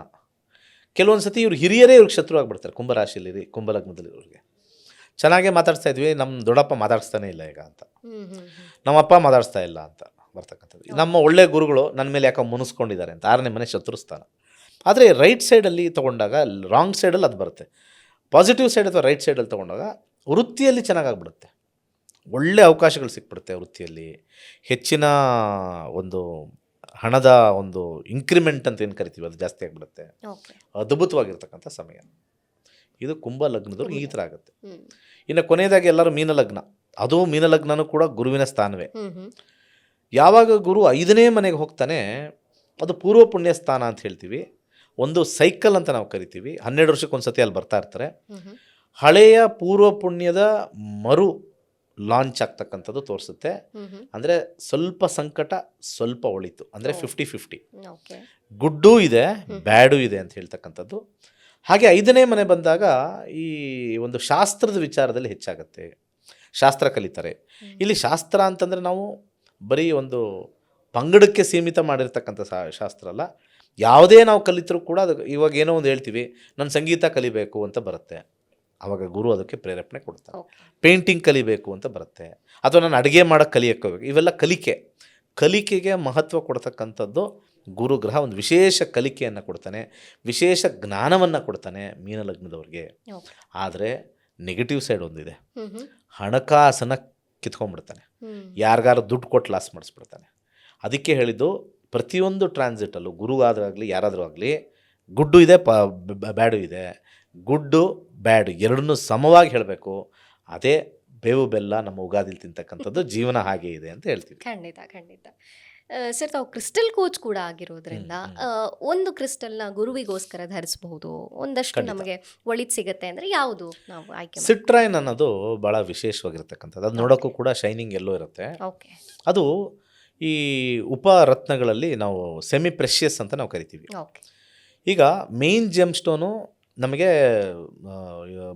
ಇದು ಯೆಲ್ಲೋ ಸಫೈರ್. ಹ್ಮ್ ಹ್ಮ್ ಈ ಯೆಲ್ಲೋ ಸಫೈರು ಈಗ ಸದ್ಯಕ್ಕೆ ಮೈನಿಂಗ್ಸ್ ಇಲ್ಲ, ಎಲ್ಲ ಕಡೆ ತೆಗೆದು ಮೈನ್ಸ್ ಖಾಲಿ ಆಗಿಬಿಟ್ಟಿದೆ. ಹ್ಮ್ ಈಗ ಎಲ್ಲೋ ಕೆಲವು ಕಂಟ್ರೀಸ್, ಶ್ರೀಲಂಕಾದಲ್ಲೋ ಸ್ವಲ್ಪ ಆಫ್ರಿಕನ್ ಕಂಟ್ರೀಸಲ್ಲಿ ಸ್ವಲ್ಪ ಇದೆ. ಹ್ಮ್. ಇವಾಗ ಅದಕ್ಕೆ ಆಲ್ಟರ್ನೇಟಿವ್ ಆಗಿ ಬಂದಿರತಕ್ಕಂಥದ್ದು ನೋಡೋದು ಅಂದರೆ ಟೊಪ್ಯಾಸ್ ಬಂದಿದೆ. ಹ್ಮ್ ಟೊಪ್ಯಾಸ್ ಬಿಟ್ಟರೆ ನೆಕ್ಸ್ಟು ಸಿಟ್ರೈನ್ ಅಬಂಡೆಂಟ್ ಆಗಿದೆ. ಓಕೆ. ಕ್ರಿಸ್ಟಲ್ಸ್ಗೆ ಏನು ಗುರುವಿನ ಒಳಗಡೆ ಇರ್ತಕ್ಕಂಥ ಪ್ರಾಪರ್ಟೀಸ್ ಏನಿದೆ, ಅದರೊಳಗೆ ಇರ್ತಕ್ಕಂಥ ಕ್ಯಾಲ್ಶಿಯಮ್ಮು, ಸ್ವಲ್ಪ ಮಟ್ಟಿಗೆ ಮ್ಯಾಗ್ನೀಷಿಯಮ್ ಏನಿದೆ, ಅದೇ ಕಾಂಪೋಸಿಷನ್ನೇ ಕ್ರಿಸ್ಟಲ್ಸಲ್ಲೂ ಇರುತ್ತೆ. ಹ್ಮ್. ಆ ಕ್ರಿಸ್ಟಲ್ಸ್ ನಾವು ಎಡಗೈಲಿ ಹಾಕೊಂಡಾಗ ಆ ಕ್ರಿಸ್ಟಲ್ಸು ರಬ್ ಆಗುತ್ತೆ ಕೈಗೆ. ಓಕೆ. ರಬ್ ಆದಾಗ ಅದರಲ್ಲಿರ್ತಕ್ಕಂಥ ಒಂದು ಅಂಶ ಆ ಪದರದ ಒಳಗಡೆ ಹೋಗುತ್ತೆ. ನಮ್ಮ ಸ್ಕಿನ್ ಪದರ ಹೋಲ್ಸ್ ಏನಿರುತ್ತೆ ರಂಧ್ರಗಳ ಒಳಗಡೆ ಹೋಗುತ್ತೆ. ಓಕೆ. ಆ ರಂಧ್ರಗಳು ಹೋಗಿ ಗುರುವಿನ ಅಂಶ ನಮ್ಮ ಬಾಡಿ ಒಳಗೆ ಸೇರುತ್ತೆ. ಇದು ಕ್ರಿಸ್ಟಲ್ಸ್ ಹಾಕ್ಕೊಳ್ತಕ್ಕಂಥ ಒಂದು ವಿಚಾರ. ಇವತ್ತಿನ ದಿನಮಾನಗಳಲ್ಲಿ ಯಾರ ಕೈಲಿ ನೋಡಿದ್ರು ಕ್ರಿಸ್ಟಲ್ಸ್ ಇರುತ್ತೆ, ಆದರೆ ಆ ಕ್ರಿಸ್ಟಲ್ಸ್ ಧರಿಸುವಾಗ ಅವ್ರಿಗೆ ಅದು ವಿಧಾನ ಗೊತ್ತಿದೆಯಾ, ಯಾವ ಕೈಗೆ ಹಾಕೋಬೇಕು, ಯಾವ ಕ್ರಿಸ್ಟಲ್ನ ಎಲ್ಲಿ ಧರಿಸಬೇಕು, ಮತ್ತು ಇದನ್ನು ಹೇಗೆ ಚಾರ್ಜ್ ಮಾಡಬೇಕು, ಇದರ ಬಗ್ಗೆ ಸಾಮಾನ್ಯರಿಗೆ ಸುಮ್ಮನೆ ಮಾರ್ಕೆಟಲ್ಲಿ ತೊಗೊಂಡ್ವಿ ಹಾಕ್ಕೊಂಡ್ವಿ ಅನ್ನೋಕ್ಕಿಂತ ಹೇಗೆ ಗುರುಗಳೇ ಆ್ಯಕ್ಚುಲಿ ಕ್ರಿಸ್ಟಲ್ನ ಹೇಗೆ ಕ್ಯಾರಿ ಮಾಡ್ಬೇಕು ನಾವು? ಒಬ್ಬ ಮನುಷ್ಯನಿಗೆ vitamin D important. Okay. Vitamin D ಎಲ್ಲಿಂದ ಬರುತ್ತೆ ನಮಗೆ? ಸೂರ್ಯನಿಂದ. ಸೊ ಹಾಗೆ ಈ ಕ್ರಿಸ್ಟಲ್ನ ಚಾರ್ಜ್ ಮಾಡೋದೇ ಸೂರ್ಯನಿಂದ. ವಂಡರ್ಫುಲ್. ಯಾಕೆಂದರೆ ನಮ್ಮ ಬಾಡಿಗೆ ವೈಟಮಿನ್ ಡಿ ವೆರಿ ಇಂಪಾರ್ಟೆಂಟು. ನಮಗೆ ವೈಟಮಿನ್ ಡಿ ಇಲ್ಲ ಅಂತಂದರೆ ಅಲ್ಲಿಂದ ಅಂಶ ತೊಗೊಂಡು ಒಂದು ಟ್ಯಾಬ್ಲೆಟ್ ಕೊಡ್ತಾರೆ, ತಗೊಳಪ್ಪ ದಿನ ಅಂತ. ಇಲ್ಲಿ ಕ್ರಿಸ್ಟಲ್ಸ್ನ ಚಾರ್ಜ್ ಮಾಡ್ತಕ್ಕಂಥದ್ದೇ ಸನ್ಲೈಟಲ್ಲಿ. ಬೆಳಗಿನ ಜಾವ ಸೂರ್ಯಕಿರಣ 1.5 ಅವರ್ ಭಾಳ ಸ್ಟ್ರಾಂಗ್ ಆಗಿರುತ್ತೆ. ಆ ಸ್ಟ್ರಾಂಗ್ ಆಗಿರ್ತಕ್ಕಂಥ ಸಮಯದಲ್ಲಿ ಕ್ರಿಸ್ಟಲ್ಸ್ನ ನಾವು ಒಂದು ಗ್ಲಾಸ್ ಬೌಲಲ್ಲಿ ಬಿಸಿಲಿಗಿಟ್ರೆ ಅದ್ಭುತ ಅಷ್ಟೇ. ಅದು ಇನ್ನೊಂದು ಎರಡನೇ ವಿಚಾರ ಇದೆ. ಈ ಚಂದ್ರನಿಗೂ ಬಲ ಇದೆ ಅಂತ ಹೇಳ್ತೀವಿ. ಯಾವಾಗ ಹುಣ್ಣಿಮೆಯ ಒಂದು ದಿವಸ ಅಂತಂದರೆ ಸೂರ್ಯನ ಕಂಪ್ಲೀಟ್ ರೇಸ್ ಅದು ತೊಗೊಂಡು ಭೂಮಿಗೆ ಪ್ರಸಾರ ಮಾಡ್ತಾ ಇರ್ತಕ್ಕಂಥದ್ದು. ಹುಣ್ಣಿಮೆ ದಿವಸನೂ ಕೂಡ ಮಾಡಿ ಮೇಲೆ ಅದನ್ನು 2 ಅವರ್ 3 ಅವರು ಒಂದು ಬೌಲಲ್ಲಿ ಇಟ್ಟರೆ ಆವಾಗಲೂ ಚಾರ್ಜ್ ಆಗುತ್ತೆ. ಇದು ಒಂದು ವಿಧಾನ. ಇನ್ನೊಂದು, ಅದನ್ನು ನಾವು ಕ್ರಿಸ್ಟಲ್ ತಂದಾಗ ಸಾಲ್ಟ್ ವಾಟ್ರಲ್ಲಿ ಇಟ್ಟು ಚೆನ್ನಾಗಿ ವಾಶ್ ಮಾಡಿದ್ರೆ ಅದು ಕೂಡ ಆಗುತ್ತೆ. ಇದು ಒಂದಾಯಿತು. ಎರಡನೇ ಪ್ರಶ್ನೆ ಕೇಳಿದ್ರಿ, ಯಾವ ಕೈಗೆ ಹಾಕೋಬೇಕು? ಯಾವಾಗಲೂ ಶಾಸ್ತ್ರದಲ್ಲಿ ಈ ಒಂದು ಕೈ ನಮ್ಮ ಬಲ ಮೆದುಳನ್ನು ನಾವು ಯೋಚನೆ ಮಾಡ್ತೀವಿ. ಇದು ಲೆಫ್ಟು. ರೈಟ್ ಬಂದ್ಬಿಟ್ಟು ನಮಗೆ ಹೆಚ್ಚಾಗಿ ಲಾಜಿಕ್ ಇರುತ್ತೆ. ನಮಗೆ ಜೀವನದಲ್ಲಿ ಯಾರಾದರೂ ವ್ಯವಹಾರ ಮಾಡ್ಬೇಕಾದ್ರೆ ಲಾಜಿಕ್ ಹಾಕೋಬೇಕು. ಅದಕ್ಕೆ ಎಲ್ಲ ಕ್ರಿಸ್ಟಲ್ಸು ಎಡಗೈದಲ್ಲೇ ಹಾಕ್ಕೊಳ್ಳೋದು. ಇದು ರಿಸೀವಿಂಗ್ ಎಂಡ್ ಅಂತ ತಗೊಳ್ಳಿ. Receiving end. ಎಡಗೈ ಯಾವಾಗಲೂ ರಿಸೀವಿಂಗ್ ಎಂಡು, ಬಲಗೈ ಯಾವಾಗಲೂ ಗಿವಿಂಗ್ ಎಂಡು. ನೀವು ಗುರುಗಳಾಗಿದ್ದರೆ, ನೀವು ಯಾರಿಗಾರು ಆಶೀರ್ವಾದ ಮಾಡ್ತಾ ಇದ್ದರೆ, ನೀವೇನಾದ್ರು ಕೊಡೋ ಅಂಥ ವ್ಯಕ್ತಿತ್ವ ಆಗಿದ್ದರೆ, ನಮ್ಮಲ್ಲಿರೋದೆಲ್ಲ ಕೊಡಬೇಕು ಅಂದರೆ ರೈಟ್ಗೆ ಹಾಕ್ಕೊಳ್ತಾರೆ. ಈಗ ಬೇಕಾಗಿರೋ ಕ್ರಿಸ್ಟಲ್ಸ್ ಎಲ್ಲ ನನಗೆ ಬೇಕು ಅನ್ನೋದೇ ಇರೋದು. 98% ಅಲ್ಲ 99% ನನಗೇನಾದ್ರು ಬರುತ್ತಾ, ನನಗೆ ಒಳ್ಳೆ ಸಂಬಂಧ ಬರಲಿ, ನನಗೆ ಒಳ್ಳೆ ದುಡ್ಡು ಬರಲಿ, ನನಗೆ ಒಳ್ಳೆ ಪ್ರಮೋಷನ್ ಬರಲಿ, ನನಗೆ ಒಳ್ಳೆ ಮನೆ ಬರಲಿ, ನನಗೆ ಒಳ್ಳೆ ಕಾರ್ ಬರಲಿ, ಇವೆಲ್ಲ ನೋಡ್ಕೊಳಕ್ಕೆ ಹೋದರೆ ಬರಲಿ ಅಂದಾಗೆಲ್ಲ ಎಡಗೈ. ಸೊ ಅದಕ್ಕೆ ಎಡಗೈ ರಿಸೀವಿಂಗ್ ಎಂಡು, ಬಲಗೈ ಗಿವಿಂಗ್ ಎಂಡ್ ಅಂತ ಹೇಳ್ತೀವಿ. ಈ ಕ್ರಿಸ್ಟಲ್ಗಳನ್ನು ಆಯ್ಕೆ ಮಾಡಿಕೊಳ್ಳುವಾಗ ಅದಕ್ಕೂ ಒಂದಷ್ಟು ನಿಯಮಗಳೇನಾದ್ರು ಇರುತ್ತಾ? ಇಂಥದ್ದೇ ಅಂದರೆ ಹೇಗೆ ತಗೋಬೇಕು, ನಾವು ಹೇಗೆ ಆಯ್ಕೆ ಮಾಡ್ಕೋಬೇಕು ಅಂತ? ತುಂಬ ಕಷ್ಟ. ಯಾಕೆಂದರೆ ಕ್ರಿಸ್ಟಲ್ಸು ಕಣ್ಣಿಗೆ ನೋಡೋಕ್ಕೆ ಒಂದೇ ಥರ ಇರ್ತವೆ. 4-5 ಒರಿಜಿನಲ್ಲು ಡೂಪ್ಲಿಕೇಟ್ ಎಲ್ಲ ಹಾಕಿದ್ರೆ ಲ್ಯಾಬ್ ಟೆಸ್ಟೆಡೇ ಭಾಳ ಇಂಪಾರ್ಟೆಂಟ್. ಈಗ ನಾವು ಏನು ಮಾಡೋಕ್ಕಾಗಲ್ಲ, ಲ್ಯಾಬ್ ಟೆಸ್ಟೆಡ್. ಇವಾಗ ಭಾಳ ಹಿಂದೆ ಎಕ್ಸ್ಪೀರಿಯನ್ಸ್ ಅವರು ನಿಮ್ಮ ದೇಹವನ್ನು ನೋಡಿ ನಿಮ್ಗೇನು ಕಾಯಿಲೆ ಅಂತ ಹೇಳೋರು. ಇವತ್ತಿನ ಡಾಕ್ಟ್ರುಗಳು ಬ್ಲಡ್ ರಿಪೋರ್ಟ್ ತೊಗೊಂಬನ್ನಿರಿ, ಸ್ಕ್ಯಾನ್ ರಿಪೋರ್ಟ್ ತೊಗೊಂಬನ್ನಿ, ಅವಾಗ ಕರೆಕ್ಟಾಗಿ ಹೇಳ್ತೀನಿ ಅನ್ನೋದು. ಸೊ ಇವತ್ತಿನ ಕಾಲದಲ್ಲಿ ಕಣ್ಣಿಂದ ನೋಡೋಕ್ಕೆ ಈವನ್ ಡೂಪ್ಲಿಕೇಟು ಒಂಥರ ಒರಿಜಿನಲ್ ಥರ ಕಾಣಿಸುತ್ತೆ, ಕೆಲವು ಒರಿಜಿನಲ್ಲು ಡೂಪ್ಲಿಕೇಟ್ ಥರ ಕಾಣಿಸ್ಬಿಡುತ್ತೆ. ಅಂಥ ಸ್ಥಿತಿಯಲ್ಲಿ ಸರ್ಟಿಫೈಡ್ ಅವ್ರ ಹತ್ರ ಹೋಗಿ ತೊಗೊಳ್ಳೋದೇ ಉತ್ತಮ. ಇನ್ನು ಯಾವ ಟೈಮ್ನಲ್ಲಿ ಕ್ರಿಸ್ಟಲ್ನ ಧಾರಣೆ ಮಾಡಬಾರ್ದು? ಕ್ರಿಸ್ಟಲ್ಸ್ ಅನ್ನೋದನ್ನು ಎನರ್ಜಿ ರಿಸೀವ್ ಮಾಡ್ತಾ ಇರುತ್ತೆ. ಸಾಧಾರಣವಾಗಿ ಈ ಯಾರಾದರೂ ಸಾವುಗೆ ಹೋಗಿರ್ತೀವಿ ನಾವು, ಅಲ್ಲಿ ಎಲ್ಲ ವಾತಾವರಣ ಎಲ್ಲ ಅಳ್ತಾ ಇರ್ತಕ್ಕಂಥ ವಾತಾವರಣ, ಅದು ಅಬ್ಸರ್ವ್ ಮಾಡ್ತಾ ಇರುತ್ತೆ ಎನರ್ಜಿ. ಕ್ರಿಸ್ಟಲ್ ಅಬ್ಸರ್ವ್ ಮಾಡ್ತಾನೆ ಇರುತ್ತೆ ಅದು ನೆಗೆಟಿವ್. ಕ್ರಿಸ್ಟಲ್ಸ್ ಅಬ್ಸರ್ವ್ ಮಾಡೋಕ್ಕೆ ನಿಮಗೊಂದು ಉದಾಹರಣೆ ಕೊಡ್ತೀನಿ. ನಿಮ್ಮ ಮೊಬೈಲಲ್ಲೂ ಒಂದು ಕ್ರಿಸ್ಟಲ್ಸ್ ಇದೆ, ಅದು ಸಿಲಿಕಾ ಅಂತ ಕರೀತಾರೆ. ನಿಮ್ಮ ಫೋಟೋಸು ವೀಡಿಯೋಸ್ ಎಲ್ಲ ಅದು ಕ್ಯಾಪ್ಚರ್ ಮಾಡಿ ಇಟ್ಕೊಂಡಿರುತ್ತೆ. ಅದು ಮೊನ್ನೆ crystals is also chemically composition. Crystals ಅಂದಿದ ತಕ್ಷಣ ಅದು ಏನೂ ಅಲ್ಲ ಅಂತಲ್ಲ. ಈಗ ಉಪ್ಪು ನಾವು ಅಡುಗೆಗೆ ಯೂಸ್ ಮಾಡ್ತೀವಿ, ಅದು ಕ್ರಿಸ್ಟಲ್ಲೇ. ಕ್ರಿಸ್ಟಲ್ ಉಪ್ಪು ಅಂತಿರೋದಿಲ್ಲ, NaCl, ಅದು ಕ್ರಿಸ್ಟಲ್ಲೇ. ಇದು ಬೇರೆ ಬೇರೆ ರೀತಿಯಾಗಿರ್ತಕ್ಕಂಥ ಕ್ರಿಸ್ಟಲ್, ದೇಹಕ್ಕೆ ಕೆಲವು ಒಗ್ತಕ್ಕಂಥ ಒಂದು ಕ್ರಿಸ್ಟಲ್ಸ್ನ ಐಡೆಂಟಿಫೈ ಮಾಡಿರ್ತಾರೆ. ಫ್ಯೂನರಲ್ ಟೈಮಲ್ಲಿ ಅಂದರೆ ಯಾರೋ ತೀರೋದಾಗ ಹೋಗ್ತಕ್ಕಂಥದ್ದು, ಅಥವಾ ಹಾಸ್ಪಿಟ್ಲಿಗೆ ಹೋಗ್ತಕ್ಕಂಥದ್ದು, ಅಥವಾ ಎಲ್ಲರೂ ಒಂದು ಕಡೆ ಗಲಾಟೆ ನಡೆಯೋಕ್ಕೆ ಹೋಗ್ತಾಯಿದ್ದೀವಿ, ಒಂದು ವ್ಯಾಜ್ಯಕ್ಕೆ ಹೋಗ್ತಾಯಿದ್ದೀವಿ, ಅಲ್ಲಿ ಹೋಗಬಾರ್ದು. ಅಲ್ಲಿಗೆ ಹಾಕೊಂಡು ಹೋದಾಗ ಮತ್ತೆ ಬಂದು ಕ್ಲೀನ್ಸಿಂಗು ದೊಡ್ಡ ಪ್ರೋಸೆಸ್ ಅಷ್ಟೇ, ಅದು ಎಲ್ಲ ಅಬ್ಸರ್ವ್ ಮಾಡ್ತಾ ಇರುತ್ತೆ ಅಂತ ಅಷ್ಟೇ. ಕೆಲವೊಂದು ಸತಿ ನಾವು ಕ್ರಿಸ್ಟಲ್ ಹಾಕ್ದಾಗ ಪಟ್ ಅಂತ ಕಟ್ಟಾಗ್ಬಿಡುತ್ತೆ, ಅದರಲ್ಲಿ ಎನರ್ಜಿ ಜಾಸ್ತಿ ತೋರಿಸಿರುತ್ತೆ, ಅದು ನೆಗೆಟಿವ್ ಎನರ್ಜಿ ಅಂತ. ಅದು ನೋಡೋಕ್ಕೆ ಏನೋ ಮೂಢನಂಬಿಕೆ ಬಿಡು ಅಂತಾರೆ, ಬಟ್ ಅದನ್ನು ಕೂಡ ಒಂದು ಎನರ್ಜಿ ಇದ್ದೇ ಇರುತ್ತೆ. ಈಗ ಒಂದು ಯಾವುದಾದ್ರು ಒಂದು ಗ್ಲಾಸ್ ಬಾಟ್ಲನ್ನ ಬಿಸಿಲಲ್ಲಿ ಇಡ್ತಾ ಇದ್ದರೆ ಪಟ್ ಅಂತ ಹೊಡೆದೋಗ್ಬಿಡುತ್ತೆ, ಹೀಟ್ ಆಗಿ. ನೋಡಿ, ಇದನ್ನು ಇನ್ನೊಂದು ವೇವ್ಸ್ ಅಂತ ಹೇಳ್ತೀನಿ. ಒಂದು ಗ್ಲಾಸ್ ಮುಂದೆ ಇಟ್ಬಿಟ್ಟು ಒಂದು ಸ್ಪೀಕರ್ನ ಇಟ್ಬಿಟ್ಟು ಒಂದು ಸೌಂಡ್ ಕೊಟ್ಟರೆ ಸ್ಲೋವಾಗಿ ಸ್ವಲ್ಪ ಜಾಸ್ತಿ ಮಾಡಿದ್ರೆ ವೈಬ್ರೇಟ್ ಆಗ್ತಾ ಇರುತ್ತೆ. ಇನ್ನೂ ಹೆಚ್ಚಿಗೆ ಕೊಟ್ಟರೆ ಮಧ್ಯದಲ್ಲಿ ಏನೂ ಇಲ್ಲ, ಆ ಗ್ಲಾಸ್ ಫಳ್ ಅಂತ ಹೊಡೆದೋಗುತ್ತೆ. ಎಷ್ಟೊಂದು ಸತಿ ನಾವು ಬಾಂಬೆಲ್ಲ ಹಾಕಿದಾಗ ಮನೆ ಕಿಟಕಿಗಳು ಹೊಡೆದೋಗಿದೆ ಅಂತಾರಲ್ಲ, ಸೌಂಡ್ ವೇವ್ಸ್ ಹೆಂಗೆ ಎಫೆಕ್ಟ್ ಮಾಡುತ್ತೋ ಕಣ್ದೃಷ್ಟಿಗಳು ನೆಗೆಟಿವ್ ಎಫೆಕ್ಟ್ ಆಗುತ್ತೆ. ಸೊ ಗುರುಗಳೇ, ಇನ್ನು ನಮ್ಮ ವೀಕ್ಷಕರಿಗೆ ಬಹಳ ಕುತೂಹಲ ಇರೋದು ಅಂದರೆ ಪರಿಹಾರ ಏನು ಅಂತ. ಸೊ ಪರಿಹಾರದ ಭಾಗಕ್ಕೆ ಬಂದರೆ ಏನು ಮಾಡಬಹುದು? ಖಂಡಿತ. ಪ್ರತಿಯೊಂದು ಲಗ್ನ ಅಂತ ನಾನು ಹೇಳ್ತೀನಿ, ಅದನ್ನು ರಾಶಿ ಅಂತ ಅವ್ರು ತೊಗೊಳ್ಬೋದು. ಈ ಮೇಷ ಲಗ್ನದವರು 4ನೇ ಮನೆಗೆ ಗುರು ಇರ್ತಕ್ಕಂಥದ್ದು, 4ನೇ ಮನೆ ವಿದ್ಯಾಸ್ಥಾನ ಆಗಿರೋದ್ರಿಂದ ಪುಸ್ತಕವನ್ನು ದಾನ ಮಾಡಿ. ಹ್ಮ್. ಯಾವ್ದಾದ್ರು ಪುಸ್ತಕವನ್ನು ಬಡವ್ರಿಗೆ ದಾನ ಮಾಡಿ, ಖಂಡಿತ ಗುರುಬಲ ಚೆನ್ನಾಗಿರುತ್ತೆ. ಓಕೆ. ಇನ್ನು ವೃಷಭ ಲಗ್ನ ವೃಷಭ ರಾಶಿಯವರಿಗೆ 3ನೇ ಮನೇಲಿರ್ತಕ್ಕಂಥದ್ದು. 3ನೇ ಮನೆ ಅಂದರೆ ಈ ತಂಗಿ ಮತ್ತು ತಮ್ಮ ಆಸ್ಥಾನ ಅಂತ ಹೇಳ್ತೀವಿ. ಅವ್ರಿಗೇನಾದ್ರು ಒಂದು ಪುಸ್ತಕ ಅಥವಾ ಹಳದಿ ವಸ್ತ್ರವನ್ನು ಅವ್ರಿಗೆ ಕೊಡಿ. ಇದು ಭಾಳ ಸಿಂಪಲ್, ಈಸಿ. ಇನ್ನು ಮಿಥುನ ಲಗ್ನ ಮಿಥುನ ರಾಶಿಯವರಿಗೆ ಗುರುಬಲ ಜಾಸ್ತಿ ಆಗಬೇಕು ಅಂದರೆ ಆ ಒಂದು ಗುರುವಾರದ ದಿವಸ ಬ್ಯಾಂಕಲ್ಲಿ ಠೇವಣಿ ಇಡಿ. ಇದು ಪರಿಹಾರ. ಓಕೆ. ಯಾಕಂದರೆ 2ನೇ ಮನೆ ಬ್ಯಾಂಕ್ ಬ್ಯಾಲೆನ್ಸ್ ಅಂತ ಹೇಳ್ತೀವಿ. ಅಥವಾ ಚಿನ್ನವನ್ನು ಗುರುವಾರ ಒಂದು ಸಣ್ಣದಾಗಿ ಏನೋ ಚಿನ್ನ ಖರೀದಿ ಮಾಡ್ತಾ ಇದ್ದೀವಿ ಅಂದರೆ ನಿಮಗೆ ಗುರುಬಲ ಜಾಸ್ತಿ ಬರಬೇಕು ಅಂದರೆ ಚಿನ್ನವನ್ನು ಖರೀದಿ ಮಾಡಿ ಅಂತ ಹೇಳ್ಬೋದು. ಈಸಿ. ಚಿನ್ನಕ್ಕೂ ಗುರುವಿಗೂ ಸಂಬಂಧ ಇದೆ. ಅವರಿಬ್ಬರು ಒಂಥರ ಫ್ರೆಂಡ್ಸೇ ಅವರು, ಚಿನ್ನಕ್ಕೂ ಗುರುಕು. ಏಕೆಂದರೆ ಸೈಂಟಿಫಿಕ್ ಆಗಿ ಈ ಒಂದು ಡೆಪಾಸಿಟ್ಸ್ ಅಂತ ನಾವೇನು ನೋಡ್ತೀವಿ, ಆಸ್ಟ್ರಾಯ್ಡ್ ಬೆಲ್ಟ್ಸಲ್ಲಿ ಜಾಸ್ತಿ ಇದೆ ಗೋಲ್ಡ್ ಡೆಪಾಸಿಟ್ಸ್. ಗುರು ಅದನ್ನು ಕಾಯ್ತಾ ಇದ್ದಾನೆ. ಆ ಒಂದು ಆಸ್ಟ್ರಾಯ್ಡ್ ಬೆಲ್ಟಲ್ಲಿ ಇರೋದೆಲ್ಲ ಕಂಪ್ಲೀಟ್ಲಿ ಗೋಲ್ಡ್ ಡೆಪಾಸಿಟ್ಸೇ ಜಾಸ್ತಿ ಇರ್ತಕ್ಕಂಥದ್ದು. ಸೊ ಅದಕ್ಕೆ ಆ ಗುರುಗೂ ಅದಕ್ಕೂ ಒಂದು ಸಂಬಂಧ ಜಾಸ್ತಿ ಕಲ್ಪಿಸಿದ್ದಾರೆ ಆ ಗ್ರಹಕ್ಕೆ. ಇವಾಗೆಲ್ಲ ರೇಟ್ ಜಾಸ್ತಿ ಬೀಳೋದೆಲ್ಲ ಗುರು ಗ್ರಹದಿಂದ ಹೇಳ್ತಾರೆ.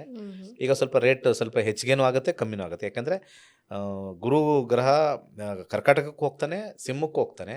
ಸ್ವಲ್ಪ ಜಾಸ್ತಿನೂ ಆಗುತ್ತೆ, ಮತ್ತೆ ಸಿಂಹದಾಗ ಕೆಳಗೆ ಬೀಳುತ್ತೆ. ಅಕ್ಟೋಬರ್ಲಿ ಈ ಜೂನ್ ಜುಲೈ ಆಗಸ್ಟ್ ಸೆಪ್ಟೆಂಬರ್ ಬರೀ ಫ್ಲಕ್ಚುಯೇಷನ್ ಆಗ್ತಾ ಇರುತ್ತೆ. ಎವ್ರಿ ಡೇ ನ್ಯೂ ಟಾರ್ಗೆಟ್ಸ್ ಬರ್ತಾ ಇರುತ್ತೆ, ಎವ್ರಿ ಡೇ ಡೌನ್ ಅಪ್ ಬರ್ತಾ ಇರ್ತಕ್ಕಂಥದ್ದು. ಒಂದು ವರ್ಷ ಇವಾಗಂತೂ ಚಿನ್ನ ಖರೀದಿ ಮಾಡೋರ ಸಂಖ್ಯೆನೂ ಕಡಿಮೆ ಆಗಿದೆ. ಅಯ್ಯೋ, ಸಿಕ್ಕಾಪಟ್ಟೆ ಕಮ್ಮಿ ಆಗಿದೆ. ಓಕೆ. ಸೊ ಬೇರೆ ಬೇರೆ ವಿಚಾರಗಳು, ಪೊಲಿಟಿಕಲ್ ವಿಚಾರಗಳೆಲ್ಲ ಗೊತ್ತಿರ್ತಕ್ಕಂಥದ್ದು ಎಲ್ಲ ಆಗಿದೆ. ಈಗ ಹಾಗೆ ಕರ್ಕಾಟಕ ಲಗ್ನ ಅಂತ ಬಂದಾಗ ಲಗ್ನದಲ್ಲೇ ಗುರು ಇರ್ತಕ್ಕಂಥದ್ದು. ಈ ಲಗ್ನದಲ್ಲೇ ಇದ್ದಾಗ ಅವರು ಸ್ವಲ್ಪ ಗುರು ಬಲ ಸ್ವಲ್ಪ ಜಾಸ್ತಿ ಬರಬೇಕು ಅಂತಂದರೆ ಪ್ರತಿ ಗುರುವಾರ ಅಟ್ಲೀಸ್ಟ್ 4 ವಾರ ಬೆಳಿಗ್ಗೆ ಬಿಸಿ ನೀರಿಗೆ ಅರಿಶಿಣವನ್ನು, ಆರ್ಗ್ಯಾನಿಕ್ ಅರಿಶಿಣವನ್ನು ಒಂದು 1/4 ಟೀ ಸ್ಪೂನು ಅಥವಾ 1 ಟೀ ಸ್ಪೂನ್ ಹಾಕಿ ಬೆಚ್ಚಗಿನ ನೀರಲ್ಲಿ ಕುಡಿಬೇಕು ಬೆಳಿಗ್ಗೆ ಎದ್ದ ತಕ್ಷಣ. ಗುರುಬಲ ಆಕ್ಟಿವೇಟ್ ಆಗುತ್ತೆ. ಈ ರೀತಿಯಾಗಿರ್ತಕ್ಕಂಥ ರೆಮಿಡೀಸೇ ನಾವು ಕೊಡೋದು, ಸಿಂಪಲ್ ರೆಮಿಡೀಸ್, ಎಫೆಕ್ಟಿವ್ ರೆಮಿಡೀಸ್. ಇದು ಕರ್ಕಾಟಕ ಲಗ್ನ ಕರ್ಕಾಟಕ ರಾಶಿಯವ್ರಿಗೆ. ಸಿಂಹ ಲಗ್ನ ಮತ್ತು ಸಿಂಹ ರಾಶಿಯವ್ರು ಯಾರಿದ್ದರೆ 12ನೇ ಮೇಲೆ ಗುರು ಕೂತ್ಕೊಂಡಿರೋದ್ರಿಂದ ಸ್ವಲ್ಪ ಯೆಲ್ಲೋ ಕಲರ್ ಹಣ್ಣುಗಳು ಅಂದರೆ ಈಗ ಬಾಳೆಹಣ್ಣು ಅಂತ ಹೇಳ್ಬೋದು. 12 ಅಂತ ಬಂದಾಗ ಹಾಸ್ಪಿಟ್ಲ್ ಅಂತ ಹೇಳ್ತೀವಿ. ಯಾರು ಕಡು ಬಡವರು ಅಥವಾ ಗೌರ್ಮೆಂಟ್ ಹಾಸ್ಪಿಟ್ಲ್ ಇರುತ್ತೆ ಅಲ್ಲಿ ಹೋಗಿ ನೀವು ಬಾಳೆಹಣ್ಣನ್ನು ಅಟ್ಲೀಸ್ಟ್ 4 ಗುರುವಾರಗಳು ಕೊಟ್ಟು ಬಂದರೆ ನಿಮಗೆ ಗುರುಬಲ ಜಾಸ್ತಿ ಆಗುತ್ತೆ. ಇದು ಒಂದು.